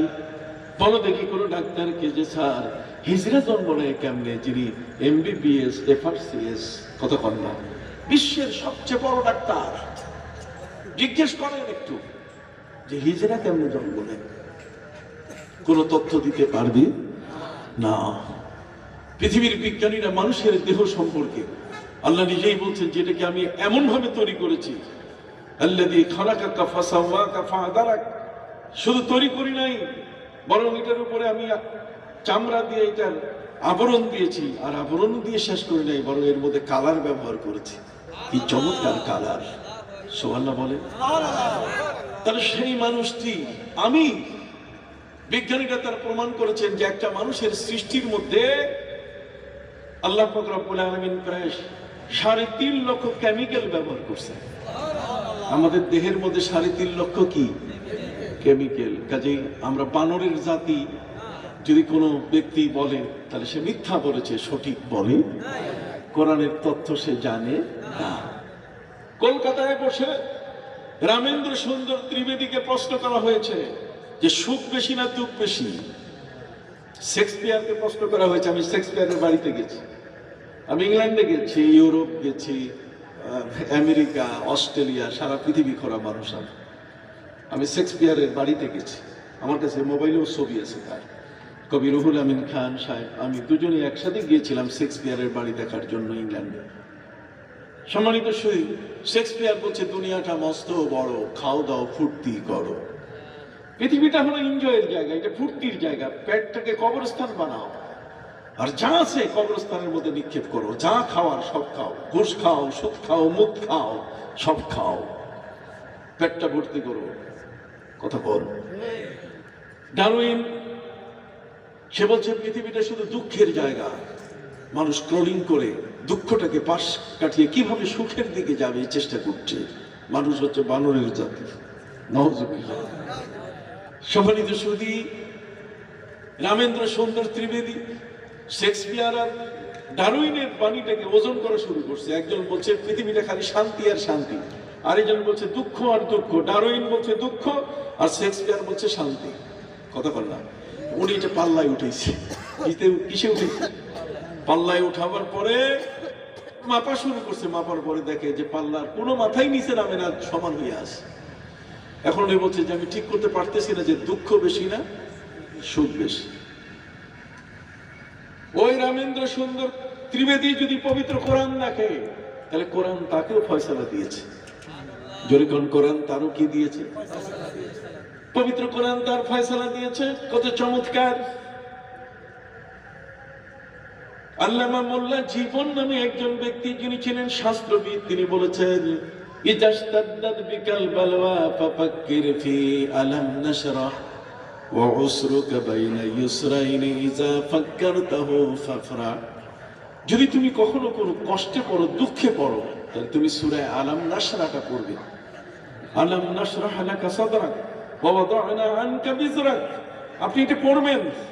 এটার মধ্যে বলা আছে যে একটা কষ্ট যদি তুমি পাও তাহলে এরপরে তুমি দুইটা শান্তি পাবে, দুইটা সুখ পাবে। অতএব কোরআন কাউকে নিরাশ করেনি। পবিত্র কোরআন বলেছে যে দুঃখের পরে সুখের মাত্রা বেশি। কিন্তু রামেন্দ্র সুন্দর এটা ঠিক করতে পারে নাই, যেহেতু কোরআন মহাভান্ডার জ্ঞানের, এই কোরআনের সাথে কোনো সম্পর্ক নাই। অতএব এই কোরআনের সাথে সম্পর্ক করলে কি হয়? এই কোরআনের সাথে যারা সম্পৃক্ত হয়েছিলেন তারা কারা? এই অল্প কয়েকটা কথা বলে আমি আপনাদেরকে খুব বিরক্ত করব না। এই আলোচনাটা অনেক বড়, যত শুনবেন ততই মনে হবে যে আরো আমার জানা দরকার। সম্মানিত সুধী, প্রশ্নগুলোর উত্তর দেই। আমার নবীকে আল্লাহ তাআলা বলে দিয়ে দিলেন, নবী আমি চাঁদের আলোটাকে কমাই দিয়েছি, এটা ভলিউম কমাই দিয়েছি এইভাবে যে চাঁদ আর সূর্য দুটো কিন্তু সমান পাওয়ারের ছিল। একই পাওয়ার, আলোর পাওয়ারটা দুইটারই একই। আল্লাহ বলছেন এদেরকে তো একটু ঘুমাবার সময় দিতে হবে। ঘুমটা হলো প্রতিষেধক। যত বড় ক্লান্তি আসুক না কেন, শ্রান্তি আসুক না কেন, কিন্তু ঘুমালে পরে মানুষটা কি হয়ে যায়? পিছনের সব কষ্ট ভুলে যায়। আল্লাহ বলছেন ওয়াজআলনা নাওমাকুম সুবাতা, আমি ঘুমটাকে তোমার জন্য প্রতিষেধক বানিয়ে দিয়েছি। ওয়াজআলনাল লাইলা লিবাসা, আর রাত্রটাকে আমি তোমার জন্য কি পোশাক বানিয়ে, চুরি করার জন্য রাত বানাই দেই নেই যে রাত্রে তুমি চুরি করবে, রাত্রে তুমি ওই ড্যাগার নিয়ে, তুমি পিস্তল নিয়ে, তুমি গাড়ি, তুমি ছিনতাই করবে, তুমি রাস্তায় মানুষগুলোর কাছ থেকে ডাকাতি করবে না। وجعلنا الليل لباسا, আমি রাতটাকে তোমার জন্য প্রেমে মাখা মধুর বানিয়ে দিয়েছি। রাতের সময়টা হলো তোমার প্রভুর সাথে তুমি মহামিলনে একত্রিত হয়ে যাবে। পবিত্র কোরআন মাজিদে আল্লাহ পাক রব্বুল আলামিন বলেন, ওয়াল্লাযীনা ইয়াবিতুনা লিরাব্বিহিম সুজদাও ওয়া কিয়ামা। আল্লাহ বলেন আমি রাতটাকে বানাই দিয়েছি যাতে করে তুমি তোমার প্রভুর সাথে এক মহামিলনে তোমার জীবনটাকে উৎসর্গ করতে পারো। রাতের বেলায় তোমার আল্লাহর সাথে বন্ধুত্ব করবে। সুবহানাল্লাহ। এই জন্য সেই বন্ধুত্বটাকে প্রমাণ করতে গিয়ে আল্লাহ তাআলা দিনের নামে কোনো সূরা নাযিল করেন নাই। পবিত্র কোরআনে 114টা সূরার যত নাম আছে, দিনের নামে কোনো সূরা নাই। সূরা আছে কি রাতের নামে, সূরা আল-লাইল। রাত, দিনের বেলায় মানুষ পিক আওয়ার। দিনের বেলায় আপনি কোনো যদি ম্যাডামকেও ফোন করেন, কয় ভাই আমি বাচ্চা নিয়ে স্কুলে আসছি, কথা বলেন। যদি কোনো বন্ধুকে ফোন করেন তাহলে সে বলবে যে আমি এখন স্ট্যান্ডার্ড চার্টার্ড ব্যাংকের ক্যাশে আমি টাকা করতেছি, দোস্ত এখন না, রাতে কথা বলবো। কোন সময়? রাতে। তাহলে দিন হচ্ছে পিক আওয়ার আর রাত হচ্ছে কি ফ্রি আওয়ার। এটাতে অনেক লম্বা কথা বলা যায়, কথা বল না। রাতের এই সময়টাতে বিবাহ শাদীর সব অনুষ্ঠান, ভালোবাসার যত বিনিময় সব ঘটে কোন সময়? রাত্রে। যে কারণে আল্লাহ পাক রব্বুল আলামিন তার প্রিয় নবীকে তিনি মেরাজে নিয়েছেন এবং এক মহামিলনে নবীর সাথে মিলিত হয়েছেন কোন সময়? রাতের সময়। সুবহানাল্লাযী আসরা বিআবদিহি লাইলাম মিনাল মসজিদিল হারাম ইলাল মসজিদিল আকসা। এই কারণে আমার নবী বলেছেন আফশুস সালাম ওয়া আতিমুত তুআম ওয়া সাল্লু বিল লাইলি ওয়ান নাসু নিয়াম তাদখুলুল জান্নাতা দারাস সালাম। আমার নবী বলেন তোমরা সালাম দিবে একে অপরকে। নবী সংস্কৃতি শিখাই দিয়েছেন, আদর্শ শিখাই দিয়েছেন। লাকাদ কানা লাকুম ফি রাসূলিল্লাহি উসওয়াতুন হাসানা। নবী আমাদেরকে আমাদের জীবন গড়ার নিয়ম শিখাই দিয়েছেন। আমরা কি বলবো? আদাব বলবো, না শুভরাত্রি বলবো, না শুভ সন্ধ্যা, শুভ সকাল, গুড মর্নিং বলবো, না গুড ইভিনিং বলবো? নবী শিখাই দিয়েছেন যে আমরা কি বলবো? সালাম। জোরে বল কি? আবার জোরে বলেন। আমাকে একটা সালাম দেন দেখি। আমি উত্তর দিব ওয়া আলাইকুমুস সালাম ওয়া রাহমাতুল্লাহি ওয়া বারাকাতুহু। পবিত্র কোরআন মাজিদে আল্লাহ বলেন ওয়া ইযা হুইতুম বিতাহিয়াতিন, যখন কেউ কাউকে সালাম দিবে তুমি তার উত্তরটা সুন্দর করে দিবে যাতে সে লোকটা খুশি হয়। যদি কেউ বলে আসসালামু আলাইকুম, তাই তুমি বলবে ওয়া আলাইকুমুস সালাম ওয়া রাহমাতুল্লাহ। যদি কেউ বলে আসসালামু আলাইকুম ওয়া রাহমাতুল্লাহ, তুমি বলবে ওয়া আলাইকুমুস সালাম ওয়া রাহমাতুল্লাহি ওয়া বারাকাতুহু। নবী যে বলছেন ফালিউসাল্লিমুর রাকিবু আলাল মাশি ওয়াল মাশি আলাল কায়েদ। আল্লাহর নবী সাল্লাল্লাহু আলাইহি ওয়াসাল্লাম বলেন যে ব্যক্তি রিকশায় যাচ্ছে, অটোতে যাচ্ছে, সিএনজিতে যাচ্ছে, সে লোকটা পায়ে হাঁটা মানুষকে সালাম দিবে। কথা কন না? সে লোকটা সালাম দিবে কাকে? পায়ে হাঁটা যে লোকটা গাড়িতে আছে, টয়োটা কারে আছে, সিএনজিতে আছে, আপনার অটোতে আছে, রিকশায় আছে, সে কাকে সালাম দিবে? যে পায়ে হাঁটা মানুষ থাকে। আর পায়ে হাঁটা মানুষটা সালাম দিবে বসা মানুষটাকে। ফালিউসাল্লিমুর রাকিবু আলাল মাশি ওয়াল মাশি আলাল কায়েদ। সুবহানাল্লাহ। নবীজি সাল্লাল্লাহু আলাইহি ওয়াসাল্লাম বলেন তোমরা সালাম প্রথা চালু করো, জিয়াফত খাওয়াও, মেহমানদারি করো। তোমরা আত্মীয় স্বজনকে খোঁজ খবর দিয়ে খালি একাই বনানী আর গুলশানে যাই খাইও না। আত্মীয় স্বজনকে নিয়ে জিয়াফত, জিয়াফত পর্যন্ত, তার মানে কিছু ভালো খাবার আয়োজন করো আত্মীয় স্বজনকে নিয়ে। আর ওয়াসাল্লু বিল লাইলি ওয়ান নাসু নিয়াম, আর রাতের বেলায় নামাজে দাঁড়িয়ে যাও যখন সব মানুষ ঘুমায় পড়েছে। সুবহানাল্লাহ। সব মানুষ কি ঘুমায় পড়েছে, তখন তুমি কি আল্লাহর নামে দাঁড়িয়ে যাও। তাতাজাফা জুনুবুহুম আনিল মাদাজি। আল্লাহ বলেন ওয়াল্লাযীনা ইয়াবিতুনা লিরাব্বিহিম সুজদান ওয়া কিয়ামা। যে লোকটা রাতের গভীরে শুয়ে না শুয়ে যদি ইবাদতে দাঁড়িয়ে যায় সে হয় কেমন জানেন? যেটা আমি জার্মানিতে দেখেছি। কোথায়? জার্মানিতে কোনো মানুষ যদি মারা যায়, মারা গেলে পরে ওই জার্মানিতে মরা মানুষটা তার চতুর্দিকে মদের বোতল সাজানো হয়, লাশ রেখে চতুর্দিকে মদের বোতল দেওয়া হয়। অবাক কাণ্ড। মারা যাওয়ার পরে বাড়িতে কান্নার রোল চড়ে, আর ওই দেশের মধ্যে মানুষ মরে গেলে কান্দে না। কতক্ষণ মদের বোতল সাজায় দেয়, মিষ্টি মুন্ডা রাখে। কেউ যদি দেখতে আসে, টাটা দিতে আসে, ওদের দেশে তো টাটা কি টাটা, আমরা বলি আসসালামু আলাইকুম, ওরা দেয় কি টাটা দেয়, টাটা। এই সংস্কৃতি আমাদের ভিতরে ঢুকে পড়েছে। আমরাও নিজের বাচ্চাকে বলি, তো আঙ্কেল আছে বল টাটা, ওখানেও টাটা দিই। খবরদার, ইন্নাকা মা মান আহবাবতা, তোমার হাসর হবে তার সাথে যার আচরণ তোমার সাথে। কথা বলো, যার আচরণ তোমার ভিতরে, তার সাথে তোমার কিয়ামতে কি হবে? হাসর হবে। অতএব সম্মানিত সুধী ভাইরা আমার, লাশ সাজানো হয়েছে, লাশের চতুর্দিকে মদের বোতল। আকিস বিড়ি বলেন, বেনসন সিগারেট বলেন, যেই ব্র্যান্ডেরই বলেন না কেন, বিড়ির সিগারেট থেকে সবগুলো ওই মানুষটা মরে গেলে পরে তার চতুর্দিকে সাজানো হয়। আমি জিজ্ঞেস করেছি তাদেরকে যে তোমরা এটা করো কেন? আমি দুই ধরনের লাশ দাফন করতে দেখেছি। তার মধ্যে একটা হচ্ছে খ্রিস্টানের লাশ। খ্রিস্টানের লাশ দাফন করতে গিয়ে সেখানে মারাত্মক কাণ্ড। গোসল তো নেই, কতক্ষণ না, এরপরে পায়ের মধ্যে হাই হিল জুতো পরাই দেয়, ফুল প্যান্ট, এরপর টি শার্ট, এরপরে কোট, চোখের মধ্যে র্যাবের চশমা, ডাইন হাতে কিছু পাউন্ড ডলার, বাম হাতে একটা রুমাল, পকেটের মধ্যে কলম, আর এর মধ্যে ছোট একটা ডায়েরি।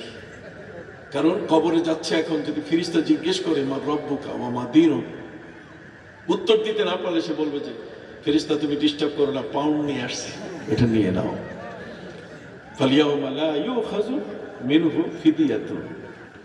আল্লাহ বলছেন কোন অবস্থাতেই কোথাও এই ব্যক্তির পক্ষ থেকে কোন ফিরিস্তা অথবা আল্লাহর পক্ষ থেকে কেউ কোনোদিন ঘুষ তার থেকে নিবে না। কথা বুঝতে পারছেন? বরং একটা কঠিন জীবন, কঠিন অবস্থা। এই মানুষগুলো মরে গেলে পরে চতুর্দিকে মদের বোতল। জিজ্ঞেস করেছি এত মদের বোতল কেন? বলছে যে সারা জীবন এই ব্র্যান্ডের মদ খাইছে, কাজে এখন মরে গেছে, এখন যাওয়ার সময় কোন বোতল নিয়ে যাবে এটা জানা নাই, কোন বোতলটা নিয়ে যাবে এটা কি জানা নাই। তখনই আমার প্রিয় নবী সাল্লাল্লাহু আলাইহি ওয়াসাল্লামের হাদিস মনে পড়ে গেল। আল্লাহ নবী সাল্লাল্লাহু আলাইহি ওয়াসাল্লাম বলেছেন তামুতুন কামা তাহইউন, তোমার মৃত্যু হবে তেমন তোমার জীবন ছিল যেমন। সারা জীবন তুমি মদের বোতলের সাথে ছিলে, সারা জীবন তুমি ইয়াবা খেয়েছো, সারা জীবন তুমি ওই কোকেন করে, তুমি আফিং গাঁজা হিরোইনের সাথে তোমার সম্পর্ক ছিল। আমার নবী বলেন মৃত্যুর সময় তোমার এমনই জীবন আসবে, তুমি ওইভাবে মারা যাবে, যা নিয়ে তুমি ছিলে এইটা দিয়েই তুমি মারা যাবে। তুমি যদি মদখোর হও, আমার নবী বলেছেন ওই জাতের কসম তুমি মারা যাবে মদ মুখে নিয়ে, মদের বোতল নিয়ে মারা যাবে। আমরা কি চাই? হাত উঁচু করে বলেন আমরা কি চাই? আমরা কখনো চাই না। হযরত ঈসা আলাইহিস সালাম তিনি দোয়া করেছেন ওয়াসসালামু আলাইয়া ইয়াওমা উলিদতু ওয়া ইয়াওমা আমুতু ওয়া ইয়াওমা উবআসু হাইয়া। আমার জন্মদিন শুভ হোক আর আমার মৃত্যু দিনও কি শুভ হোক। সম্মানিত সুধী, নবীজি বলেন তামুতুন কামা তাহইউন, তোমার জীবন যেমন ছিল তোমার মৃত্যু তেমন হবে। ওয়া তাহইউ ওয়া তুহশারুন কামা তামুতুন, তোমার হাসর হবে তেমন তোমার মৃত্যু ছিল যেমন। যদি গান গাইতে গাইতে মরে, তাহলে কিয়ামতের ময়দানে হাসর হবে কার সাথে? আইয়ুব বাচ্চুর সাথে। কথা বল না, তার সাথে হাসর হবে। গায়কের সাথে গায়কের হাসর হবে, গায়িকার সাথে গায়িকার হাসর হবে। কথা বল। খবরদার, কোনো সন্দেহ নাই, নবীজির হাদিস, হাদিসের বাইরে আপনি যেতেই পারবেন না। আমার নবী নিজেই বলেছেন যে তুহশারুন কামা তামুতুন, তোমার হাসর হবে এমন তোমার মৃত্যু ছিল কি যেমন। মদের বোতল খাইয়ে মরছে, তাহলে মদখোরের সাথে তার কি হবে? হাসর হবে। কথা বল না। আর যদি কোনো ব্যক্তি আল্লাহর জিকির করতে করতে কোন আউলিয়া উলিয়ার দরবারে, কোন পীর মাশায়েখের দরবারে, কোন হক্কানি কোন নেককার মানুষের পাশে তার যোগাযোগ থাকার কারণে যদি তার মুখে আল্লাহ আল্লাহ থাকে, তাহলে আপনি দেখবেন মৃত্যুর সময় তার কলেমা নসিব হয়ে যাবে। সে আল্লাহ আল্লাহ জিকির করতে করতে দুনিয়া থেকে কি, এই জন্য আল্লাহ নির্দেশ দিয়েছেন ওয়াত্তাবি সাবিলা মান আনাবা ইলাইয়া, আমার পথে তারা যারা জীবন উৎসর্গিত করেছে তোমরা তার পথে আসো। এই সমস্ত পীর মাশায়েখ ওলিয়া উলিয়া, আজকে আমরা আলেম বটে, আমরা পিএইচডি করি আর এমফিল করি, যত বড় ডিগ্রি নেই, তারপর ওই যে সারসিনা দরবার, কথা বুঝেন না, একজন অলির অধীনে আছি। সুবহানাল্লাহ, একজন অলির কি অধীনে, আল্লাহর ওলির অধীনে। আপনি একজন হক্কানিয়া ওলির অধীনে যাবেন, তার মানে ভালো একজন ডাক্তারের চিকিৎসা থাকলে বারবার সুস্থ থাকা যায়। কি বলেন, ঠিক না? আমি কি মিথ্যে বলেছি? এই জন্য যুবকদেরকে আমি থ্যাঙ্কস দেই, তোমরা এই সুন্দর সুন্দর মাহফিলের আয়োজন করবে, কিন্তু কষ্টটা পাবো ওই সময় যদি তোমরা গানের এই আসরেও যদি প্রথম কাতারে থাকো, ওইখানে যদি লাল ফিতা মাথায় বাঁধো, তাহলে এইটা হবে দুঃখজনক ইতিহাস। তোমরা হবে এমন যে এমন মুনাফিক যে কাশাফির আয়েরা, যে দোদেল বান্দা কালেমা চোর, না পায় শ্মশান না পায় গোর। এটা শ্মশানও পাবে না, এটা গোরও পাবে না, এটা মাঝখানে পড়ে থাকবে। যুবকরা কি এমন হবে? একটু হাত উঁচু করে বলেন তো, যুবক এমন হবে? কখনো হবে না, কখনই হবে। এই জন্য আমরা নিজেরা পর্যন্ত আল্লাহর ওলিদের অধীনে থাকি। ওই যে বললাম, ভালো ডাক্তারের পরামর্শ নিয়ে কাজ করলে আপনি দেখবেন আপনি রোগ থেকে রক্ষা পাবেন। কথা বুঝতে পারছেন? এটা দুনিয়ার নিয়ম। আসবাহারা কৈশাবত সর সবসে সান, খাক তোতা খাক সোতা গুলগুলায়াত রং বেরং। তুমি মাটি হও, আরেকজনের অধীনে যাওয়ার চেষ্টা করো, তার পরামর্শে চলো। একটা মাটির ঢিলা, পৃথিবীর মধ্যে তিনটা জিনিসের কোনো ঘ্রাণ নাই, কোনো গন্ধ নাই, যদি থাকতো তাহলে মানুষ বাঁচত না। কয়টা? জোরে বলে না, কয়টা? তার মধ্যে একটা পানি। পানির কি কোনো গন্ধ আছে? পানির গন্ধ হলে আপনি খাইতে পারতেন? পানি খাওয়া যেত। পানির অপর নাম হচ্ছে জীবন। পানির মধ্যে গন্ধ হলে আপনি খেতে পারবেন না, বাঁচতে পারবেন না। এক। 2 নম্বর হলো বাতাস। এই যে বাতাসটার মধ্যে আমরা আছি, অক্সিজেনের মধ্যে, বলেন তো কোনো দুর্গন্ধ আছে? কোন বাতাসের মধ্যে অন্য কোনো ঘ্রাণ আছে? কি ফ্রেশ, কি চমৎকার! আমরা বাতাসটা নিচ্ছি, অক্সিজেন নিচ্ছি, কার্বন ডাই অক্সাইড আমাদের থেকে বের হয়ে চলে যাচ্ছে। কথা কর, যদি এখানে একটা সাপ মরা থাকতো, একটা গরু যদি মরা থাকতো, এনভায়রনমেন্ট, এই বাতাসটা যদি নষ্ট হয়ে যেত, আমরা কি এখানে বসতে পারতাম? তাহলে বোঝা গেল দুর্গন্ধ বাতাসের মধ্যেও থাকা আমাদের পক্ষে বড় কঠিন হয়ে যায়। কি বলেন, ঠিক কিনা? তিনটা জিনিসের মধ্যে কি নাই? গন্ধ নাই। যদি গন্ধ হতো তাহলে মানুষ থাকতে পারতো না। তার মধ্যে 3 নম্বর হচ্ছে মাটি। কি? মাটি। আপনি যার উপরে বসে আছেন, আপনি অ্যানালাইসিস করে দেখেন, আমরা যে কথাগুলো বলছি আপনি একটু খুঁজে বের করেন, এর বিপরীত পারবেন না। এই যে মাটি, এই মাটিটার মধ্যে কোনো গন্ধ নাই। যদি মাটি থেকে গন্ধ বের হতো, আপনি আমি এখানে বসতে পারতাম না।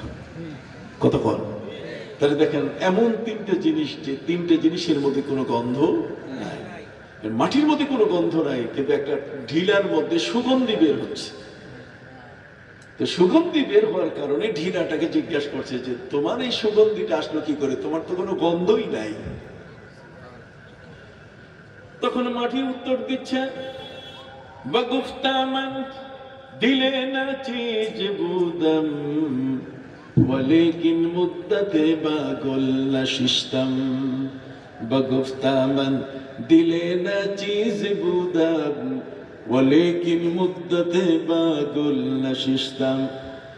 জমালে হম নশি দরমান আসর কদ, वगरना मन हुमा खाकम के हस्तम।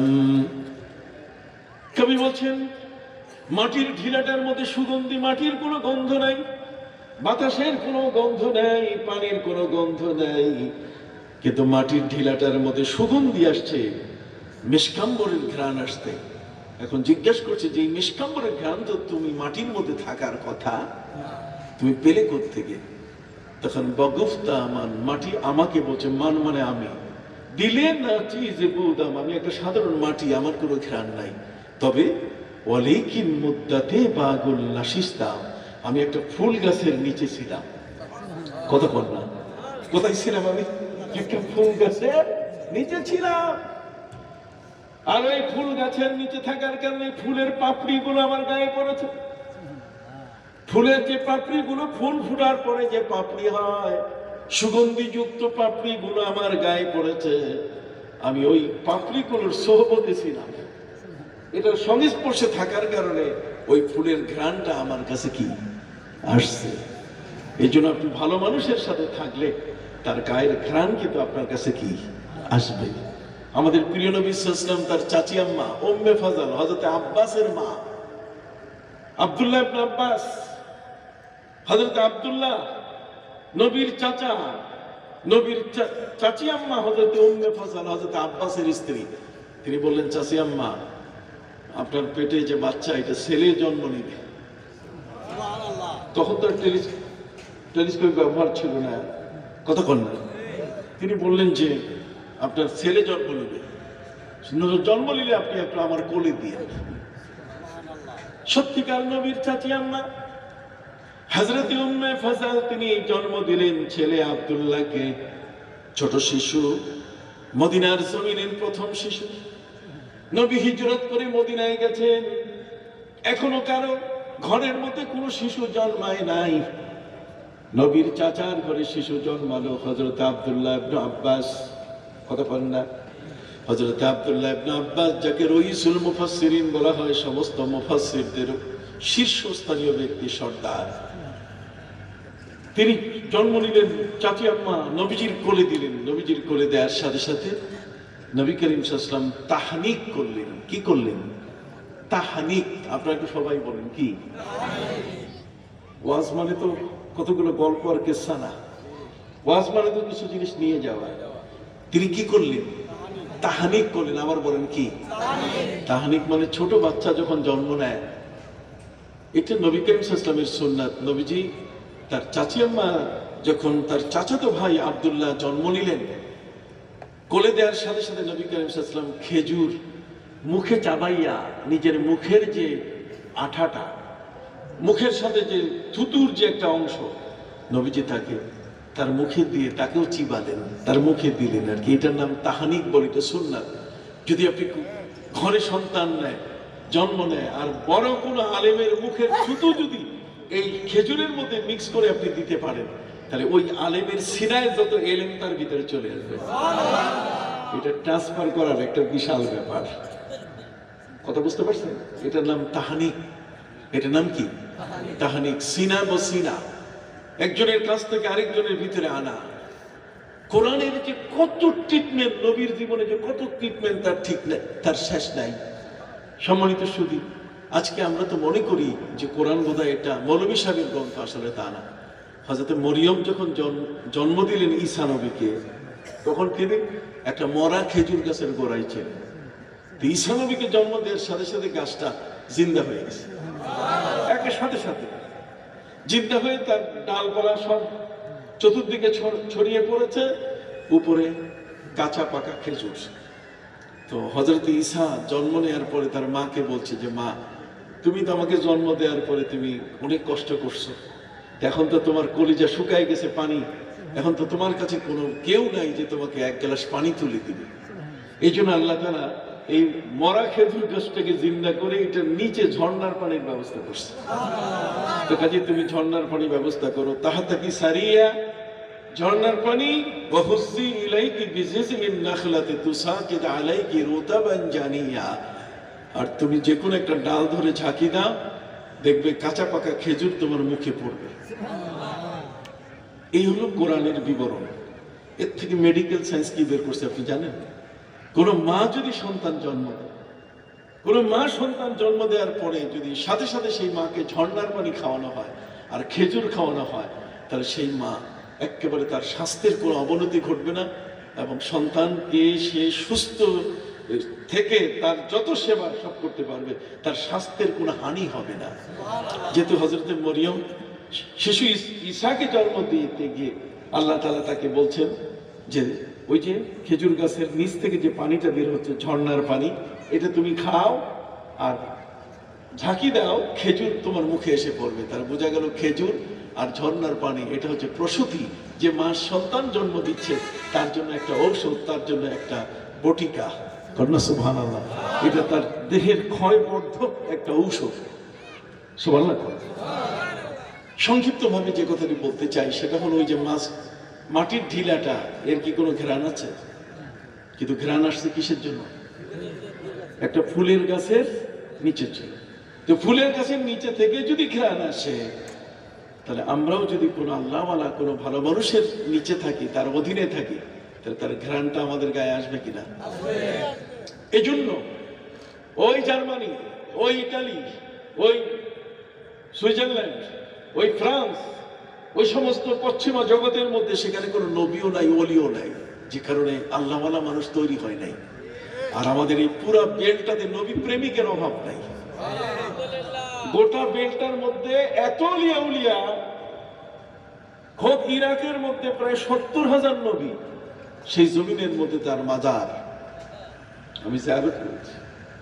বরফের আব্দুল কাদের জিলানী সহ খাজা মঈনুদ্দিন চিশতি আজমিরি, এই বাংলার জমিনের মধ্যে সারসিনা ফুরফুরা সহ অসংখ্য উলিয়া এই জমিনে খেদমত করে যাচ্ছেন কিনা? আজ তাদের এই বর্তমানে আমাদের মাথায় টুপি এসেছে, আমাদের মাথায় ইসলামী সংস্কৃতি এসেছে, আমাদের ঘরগুলো এখন ইসলামের ঘরে পরিণত হয়েছে। সুবহানাল্লাহ। এই জন্য আমরা কোন অবস্থাতেই যেন ইসলামের বাইরে না যাই। মহাগ্রন্থ আল কোরআনের অনুসরণ করে প্রিয় নবী সাল্লাল্লাহু আলাইহি ওয়াসাল্লাম তাদেরকে উত্তর দিলেন যে আকাশের চাঁদ, এটার আলো কমে দেওয়া হয়েছে কারণে এটা জিবরিল আমিন তার ডানা দিয়ে, তার 600 পাখা আছে। জিবরিল আমিনের পাখার সংখ্যা হলো কত? 600 পাখা দিয়ে কি করছেন? তিনি বাতাস করছেন, নিভাবার চেষ্টা করছেন যে কমো। এই কমাইতে কমাইতে চাঁদের আলোটাকে ডিম লাইট করে ফেলছে। ওই যে ডানার আঘাত লাগছে, এই জন্য কালো দাগটা সেখানে পড়ছে। এই তথ্য দিলেন আমার নবী। পৃথিবীতে কোনো বিজ্ঞানীর পক্ষে তথ্য দেওয়া সম্ভব নয়। সুবহানাল্লাহ বলে। হিজরা কেমনে জন্ম নেয়? নবীজিকে জিজ্ঞেস করা হয়েছে। কি সুন্দর তথ্য, পৃথিবীর কেউ দিতে পারবে না। আব্দুল্লাহ ইবনে আব্বাস রাদিয়াল্লাহু তাআলা আনহুর হাদিস এসেছে, নবীজি বলছেন ইজা সাবাকা মাউর রাজুল ফাকানা আল ওয়ালাদু যাকারা ওয়া ইজা সাবাকা মাউল মারআতি ফাকানা আল ওয়ালাদু উনসা ওয়া ইন ইস্তাওয়া ফাকানা আল ওয়ালাদু খুনসা মুশকিল। নবী করিম সাল্লাল্লাহু আলাইহি ওয়াসাল্লাম বলেছেন, মা বাবার মধ্যে যদি বাবা অগ্রগামী হয় ছেলে জন্ম নেবে, মা অগ্রগামী হলে মেয়ে জন্ম নেবে। আর দুইটা যদি সমানভাবে মায়ের গর্ভাশয়ে যদি আসে, বাবার অনুকোষ মায়ের অনুকোষ দুইটা মিলে যদি একসাথে এক তালে আসে, এর থেকে হিজরা জন্ম নেয়। তথ্য দিলেন নবীজি। নবী করিম সাল্লাল্লাহু আলাইহি ওয়াসাল্লাম বলেছেন, কখনো তাকে প্রশ্ন করা হয়েছে গাছের ফল কখনো কম হয় আর কখনো বেশি হয় কেন? কোন গাছের ফল কখনো বেশি হয় আবার কখনো কি কম হয়? আর পৃথিবীর মধ্যে আপনি জিজ্ঞেস করুন তো কৃষিবিদ কি উত্তর দিতে পারে কিনা? পারবে না। মা ফাররাতনা ফিল কিতাবি মিন শাই, আমি কোরআনের মধ্যে কোনো কিছুর আলোচনা বাকি রাখি নাই। আমি একটার পর একটা যদি আপনাকে তথ্য দিতেই থাকি, এই ভাষা আন্তর্জাতিক, এই ভাষার বিষয়গুলো যদি আমি বলি সেখানে তো কোরআনে আছে, ومن آياته خلق السماوات والأرض واختلاف ألسنتكم وألوانكم إن في ذلك لآيات للعالمين। আল্লাহ বলেন মাটি, আসমান এবং জমিনের সৃষ্টির মধ্যে আমার সকল কুদরত এখানে আছে। তুমি আকাশের দিকে তাকালেও দেখবে সেখানে যেমন চাঁদের আলো, আকাশটাতে আমি কত তারকা সেট করে দিয়েছি, কতক্ষণ না একটা কিন্তু আরেকটার সাথে সংঘর্ষ হচ্ছে। এই আকাশটাতে সূর্য চন্দ্র চলছে, কুল্লুন ফি ফালাকি ইয়াসবাহুন। আল্লাহ বলেন লা শামসু ইয়ামবাগি লাহা আন তুদরিকাল কামার, সূর্যের কোনো ক্ষমতা নেই চাঁদকে হিট করার। ঢাকা শহরের মধ্যে আপনি দেখেন 10 নম্বর বাস এক রোডে চলে আর 13 নম্বর বাস আরেক রোডে চলে। কাজেই চাঁদ আর সূর্যকে আল্লাহ নম্বর দিয়ে আকাশের রুট ভাগ করে দিয়েছেন যাতে কেউ কারো মুখোমুখি না হয়। সবগুলো আয়োজন হচ্ছে আমাদের জন্য। চলে বলেন সব আয়োজন কি? তাহলে আমার ধর্মগ্রন্থ কোনটা বলে নাই? এখন বলেন তো কোনটা বলে নাই? আপনি কোনটা জানতে চান? দাঁড়ান, আমি কোরআন থেকে বের করে দেবো আপনাকে। আপনি পবিত্র কোরআনের এমন কোনো বিষয় নাই যেটা আপনার প্রশ্নের উত্তর সেখানে পাওয়া যাবে না। কাজেই এই মহাগ্রন্থ আল কোরআন আল্লাহর সম্পর্কে তথ্য দিয়ে দিল। আল্লাহ তাআলা বলে দিলেন 12 মাসে কি হবে। এখন নবীজি জিজ্ঞাসা করেছে, আল্লাহ মাস হবে কয় দিনে? কয় দিনে মাস হবে? এটা কি আপনি বানাইতে পারবেন? আপনি তৈরি করতে পারবেন? একটা মাস হবে কয় দিনে? এটা কি 40 দিনে মাস হবে না 80 দিনে মাস হবে? আল্লাহ বলে দিলেন, হে নবী, মাসের গণনা আপনি জানতে চাইছেন, কয় দিনে হবে তাও বলে দিচ্ছি। আল্লাহ বলে দিলেন, ওয়ায়াসআলুনাকা আনিল আহিল্লা কুল হিয়া মাওয়াকিতু লিন-নাসি ওয়াল হাজ। হে নবী, যদি কেউ আপনাকে নবচন্দ্র, চাঁদটা বাড়ে কেন কমে কেন যদি জিজ্ঞাসা করে, আপনি বলে দেন, আমি আকাশের চাঁদকে মানব জাতির জন্য হজের এবং ইবাদতের ক্যালেন্ডার বানিয়ে দিয়েছি। এই চাঁদটা কখনো বাড়ে আবার কখনো কি? আল্লাহ বলছেন, ওয়াল কামারা কাদ্দারনাহু মানাজিলা হাত্তা আদা কাল উরজুনিল কাদিম। আল্লাহ বলছেন, চাঁদের উদয়স্থল কিন্তু একটা না। কাজে সৌদি আরবের চাঁদ দেখে বাংলাদেশের ঈদ হবে না। চাঁদের অনেকগুলো মঞ্জিল আছে। কতক্ষণ চাঁদের অনেকগুলো কি আছে? আছে না? একদিনে সৌদি আরবের সাথে মিলাইয়া অনেকে রোজা রাখে, আবার সৌদি আরবের সাথে মিলাইয়া অনেকে ঈদ করে। খবরদার এটা করবেন না। বাংলাদেশের মানুষ, আমাদের 3 ঘন্টা পরে সেই দেশে সূর্য ডুবে। ওদের যখন সন্ধ্যা তখন আমাদের রাত 9টা। কতক্ষণ না? আমাদের এখন 6টায় কি হচ্ছে? 6টা 1 মিনিট বা 6টা 3 মিনিটে সন্ধ্যা হচ্ছে। আজকে আপনি আজকের খবরই তো বলবেন। আজকে যে সন্ধ্যা হলো 6টা কত 3 মিনিটে। তাহলে ওখানে আমাদের নিয়ম অনুযায়ী 9টা 3 মিনিটে ওখানে কি হবে? সূর্য ডুববে। তাহলে 3 ঘন্টা পরে তখন তো আমরা চোখ বন্ধ করে নাক টানা শুরু করি। তখন কি চাঁদ দেখার সময় আছে? আমার দেশে রাত 9টায় কেউ চাঁদ দেখছে? এক সময় দেখেছিল, রাত 10টায় ঘোষণা হয়েছে, সেটা ভিন্ন জিনিস। কথা বুঝতে? রাত 10টা ঘোষণা হয়েছে, এটা ভিন্ন জিনিস। কিন্তু আমরা এই আসার পরে আমরা বলে দিয়েছি যে না, যা বলার খুব তাড়াতাড়ি বলতে হবে। কথা বোঝা গেছে? লেট করা যাবে না, কোনো মতেই লেট করা যাবে না। তাও লেট করতে গিয়ে কোথাও কোনো খবর নেই। প্যাঁচ লাগলো মুন্সিগঞ্জ নিয়ে। কি নিয়ে? মুন্সিগঞ্জ নিয়ে। এই মুন্সিগঞ্জে আমাদের জনাব শ্রদ্ধেয় মোতালেব মাস্টার সাহেব আমার সাথে এসছেন। সরসিনা দরবারের খুব বড় একজন মানুষ, এলাকার তিনি সেক্রেটারি এখন। আল্লাহর মেহেরবানি, আমি অনেকে ফোন করছি, কি দেখেন তো এখানে বিশ্বাস করতে চাচ্ছে না এদেরকে যে এদের চাঁদ দেখাটা ঠিক আছে কিনা। পরে আমরা খোঁজ নিয়ে দেখলাম যে একটা মসজিদের ইমাম এবং 3 জন মুসল্লি, তারা বলছে নামাজ একটু পরে পড়বো, আগে চাঁদটা দেখে নেই। তারা দায়িত্বশীল হয়ে চাঁদ দেখেছেন। অতএব এটার উপর ভিত্তি করে আমি সেখানে বসা ছিলাম এবং আমি বলছি যে না, ঘোষণা দিয়ে দেন যে চাঁদ দেখা গেছে। কথা বুঝতে পারছেন? এটা ওই অনেক কিছু তালাশ করে। চাঁদের ব্যাপার তো, যদি কেউ উল্টা কিছু সাব্যস্ত করে তাহলে সরকারও ঝুঁকিতে পড়ে যায়। এই জন্য এই বিষয়গুলো খুব হিসাব নিকাশ করে আমরা আপনাদের সামনে উপস্থাপন করার চেষ্টা করি। যা হোক, সম্মানিত শুধু আপনাদের খেদমতে আরজ করতে চাই, সেটি হলো যে আমার নবী সাল্লাল্লাহু আলাইহি ওয়াসাল্লাম তিনি কোরআনের হুবহু ফটোকপি। কথা বল না? কোরআনের হুবহু ফটোকপিকে আমার নবীজি খুলুকুহু খুলুকুল কোরআন। অতএব নবী করিম সাল্লাল্লাহু আলাইহি ওয়াসাল্লামের আদর্শের বাইরে ইসলাম নাই। ইসলাম আর নবী করিম সাল্লাল্লাহু আলাইহি ওয়াসাল্লামের আদর্শটা কাছে দেখেছেন হযরত আবু বকর সিদ্দিক, কাছে থেকে দেখেছেন হযরত ওমর। আর হযরত আবু বকর সিদ্দিক ওমর নবী করিম সাল্লাল্লাহু আলাইহি ওয়াসাল্লামকে কাছে দেখেছেন। আর সেই কাছে দেখাটা হলো যে নবী করিম সাল্লাল্লাহু আলাইহি ওয়াসাল্লাম তিনি বুকে হাত বাঁধা পছন্দ করেন নাই, নাভির নিচেরটা পছন্দ করছেন। আবু বকর সিদ্দিক, ওমর ফারুক তারা পছন্দ করছেন যে ইমামের পিছনে মুক্তাদি কেরাত করবে না, আমিন জোরে বলবে না। এটা তারা দেখেছে। নবী করিম সাল্লাল্লাহু আলাইহি ওয়াসাল্লামের সবচেয়ে বড় বড় সাহাবীরা এই আমলটা করেছেন। ওই আমল করেন নাই বুকে হাত বাঁধা আমিন জোরে বলা, যে কারণে আমরা সেটা করি না। কথা বুঝতে পারছেন? এ নিয়ে কোনো বিভ্রান্ত হওয়ার কোনো সুযোগ নাই। সম্মানিত সুধী, নবী করিম সাল্লাল্লাহু আলাইহি ওয়াসাল্লাম প্রত্যেকটা বিষয়ে, এই যে চোখের পানি আসে কিভাবে, নবীকে জিজ্ঞেস করা হয়েছে। নবী করিম সাল্লাল্লাহু আলাইহি ওয়াসাল্লাম তিনি উত্তর দিয়েছেন যে মাথার মগজের পাশে আল্লাহ তাআলা একটা অলৌকিক ট্যাঙ্কি বানাই রাখছেন। কারণ যে মরুভূমিতে যখন উটের পিঠের উপরে কোনো ব্যক্তি যখন সওয়ার হয়ে এক প্রান্ত থেকে আরেক প্রান্তে যায়, আল্লাহ বলছেন আফালা ইয়ানজুরুনা ইলাল ইবিলি কাইফা খুলিকাত, ওরা কি দেখে না উটের দিকে যে কিভাবে আমি তাকে সৃষ্টি করেছি। এই উটটা হলো আল্লাহর কুদরতের নিশানা। এটা যখন মাটিতে নাক লাগায় তখন সে বুঝতে পারে যে কত শত মাইল দূরে সে পানি পাবে। ওই পানিটা সে তার কন্টেনারে নিয়ে যাত্রা শুরু করে। এখন মাঝখানে ধুলির ঝড় হলো, ধুলির ঝড় হলে এখনো 150 মাইল বাকি আছে, উটের পিঠে বসা, পানি তো সাথে নাই। এখন চোখে যদি একটা খড়কুটা বা ছোট্ট যদি বালুকোনা ঢুকে, তার চোখটা মলতে মলতে, এই চোখ একটা চোখের বিনিময়ে সারা পৃথিবী বিক্রি করলেও হবে না। আর সেই চোখটা যদি মলতে মলতে এটা পাকা ঝালের মতো হয়ে যাবে, লাল হয়ে যাবে, দুটো চক্ষু মুহূর্তে নষ্ট হয়ে যাবে।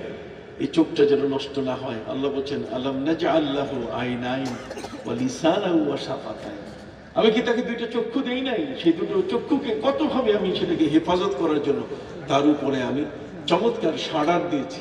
সাড়ার দোকানের ঝাপ আছে না, সাড়ার, এটা ফেলে দেয়, আমরা চক্ষু বন্ধ করি, আবার চক্ষু করি। এই যে চোখ যে পলক মারে, এই মুহূর্তগুলোতে চোখ পলক মারলে এই চোখের পলক যতবার মারবে ততই চোখের মধ্যে রিচার্জ হবে, চোখের মধ্যে দৃষ্টি শক্তি বেড়ে যাবে।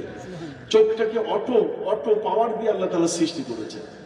অথবা একজন মানুষ যখন কেঁদে উঠে, তার কষ্টটা যখন আসে, অথবা চোখের মধ্যে যদি খড়কুটা ঢুকে, তাহলে এই খড়কুটাটা যেন তার চোখটাকে ক্ষতিগ্রস্ত করতে না পারে। এই জন্য আল্লাহ তাআলা তার মাথার মধ্যে মগজের সাথে একটা ছোট্ট ট্যাঙ্কি দিয়ে দিয়েছেন কুদরতি কায়দায়। যখন এই চোখের ভিতরে কোনো একটা পোকা ঢুকে বা কোনো একটা বালুকণা ঢুকে, তখন অটোমেটিক ওই ট্যাঙ্কিটা আপনার সুইচ দাবাবার আগে ওটা ওপেন হয়ে যায়, খুলে যায়, এবং চোখের মধ্য থেকে পানি দরদর করে বের হয়। ওই স্রোতে ছোট বালুকণাটা এটা আস্তে বের হয়ে যায়। আপনার আর ওই 150 মাইল দূর সেখানে গিয়ে পানি দিয়ে তারপর চোখ পরিষ্কার করে বের করতে হবে, সেই সময়টার আপনার প্রয়োজন নাই। একটা মানুষের দেহে কতগুলো হাড়? নবীজি বলছেন 360 খানা। কত? তার এই সব বিষয়, এমন কোনো বিষয় নাই যে বিষয় আমার কোরআন বলেনি। আলিফ লাম রা কিতাবুন আনজালনাহু ইলাইকা লিতুখরিজান নাসা মিনাজ যুলুমাতি ইলান নূর। বিবাহ, শাদী, লেনদেন, বেচা কেনা, উঠা বসা, সবকিছুতেই পবিত্র কোরআন আমাদেরকে কোনো কিছুর অংশ বাদ দেয় নাই। ব্রিটিশ এই কারণে এই শিক্ষাটা থেকে আমাদেরকে দূরে রাখার জন্য দুইটা শিক্ষা ব্যবস্থা করেছে। একটা হলো জেনারেল শিক্ষা, আর একটা মাদ্রাসা শিক্ষা। মাদ্রাসা পড়বে কারা?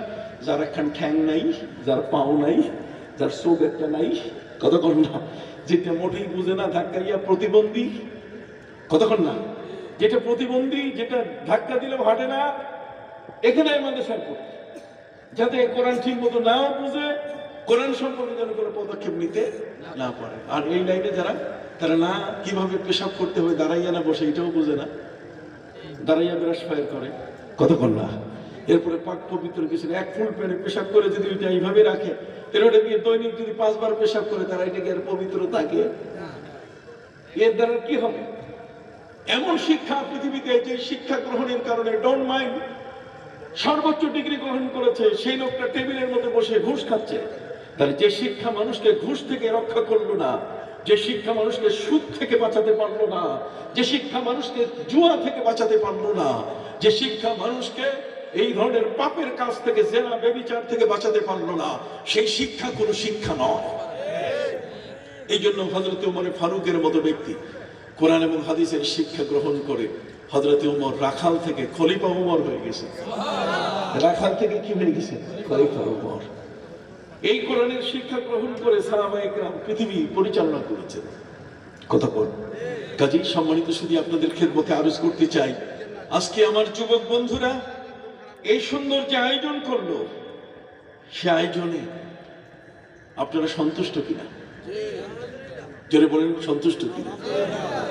আমরা একটা পরিবেশ পেলাম, আলেম ওলামা আমাদেরকে কিছু ওয়াজ নসিহত করে গেলেন। কেউ কোরআনের গুরুত্ব বুঝালেন, কেউ নামাজের গুরুত্ব বুঝালেন, কি বলেন ঠিক কিনা? কেউ বলিয়া উলিয়ার, কেউ নবীর মহব্বত, এক একজনে এক এক সাবজেক্ট। হার ফুলেরা রঙে বইয়ে দিগরা, সব ফুলের ধ্যান একরকম নয়। সার্বিকভাবে একজন পাক্কা মুসলমান হতে গেলে আপনি যদি আল্লাহর পথে চলে আসেন, নামাজটা না পড়লে আপনি মানুষ হবেন না। নামাজ না হলে আপনি কোনোদিন সামাজিক হবেন না, একেবারে খুব কড়া কথা। আপনার মনুষ্যত্ব, মানবতা, সামাজিকতা, অবিডেন্ট হওয়া, আনুগত্য পরায়ণ হওয়ার জন্য নামাজ ছাড়া বিকল্প কোনো আপনার কাছে শিক্ষক নাই। এই জন্য আপনি 40 দিন তাকবীরে উলার সাথে নামাজ পড়েন, আপনার আচরণ জান্নাতি ব্যক্তির আচরণে পরিণত হয়ে যাবে। সুবহানাল্লাহ। জান্নাতি ব্যক্তির আচরণে কি পরিবর্তন হয়ে যাবে। আপনার প্রতিবেশীর সাথে কি আচরণ হবে তাও কোরআন শিখাই দিয়েছে। কথা বলেন। এই জন্য আমি আর আলোচনা দীর্ঘায়িত করছি না, এখন রাত গভীর হয়েছে।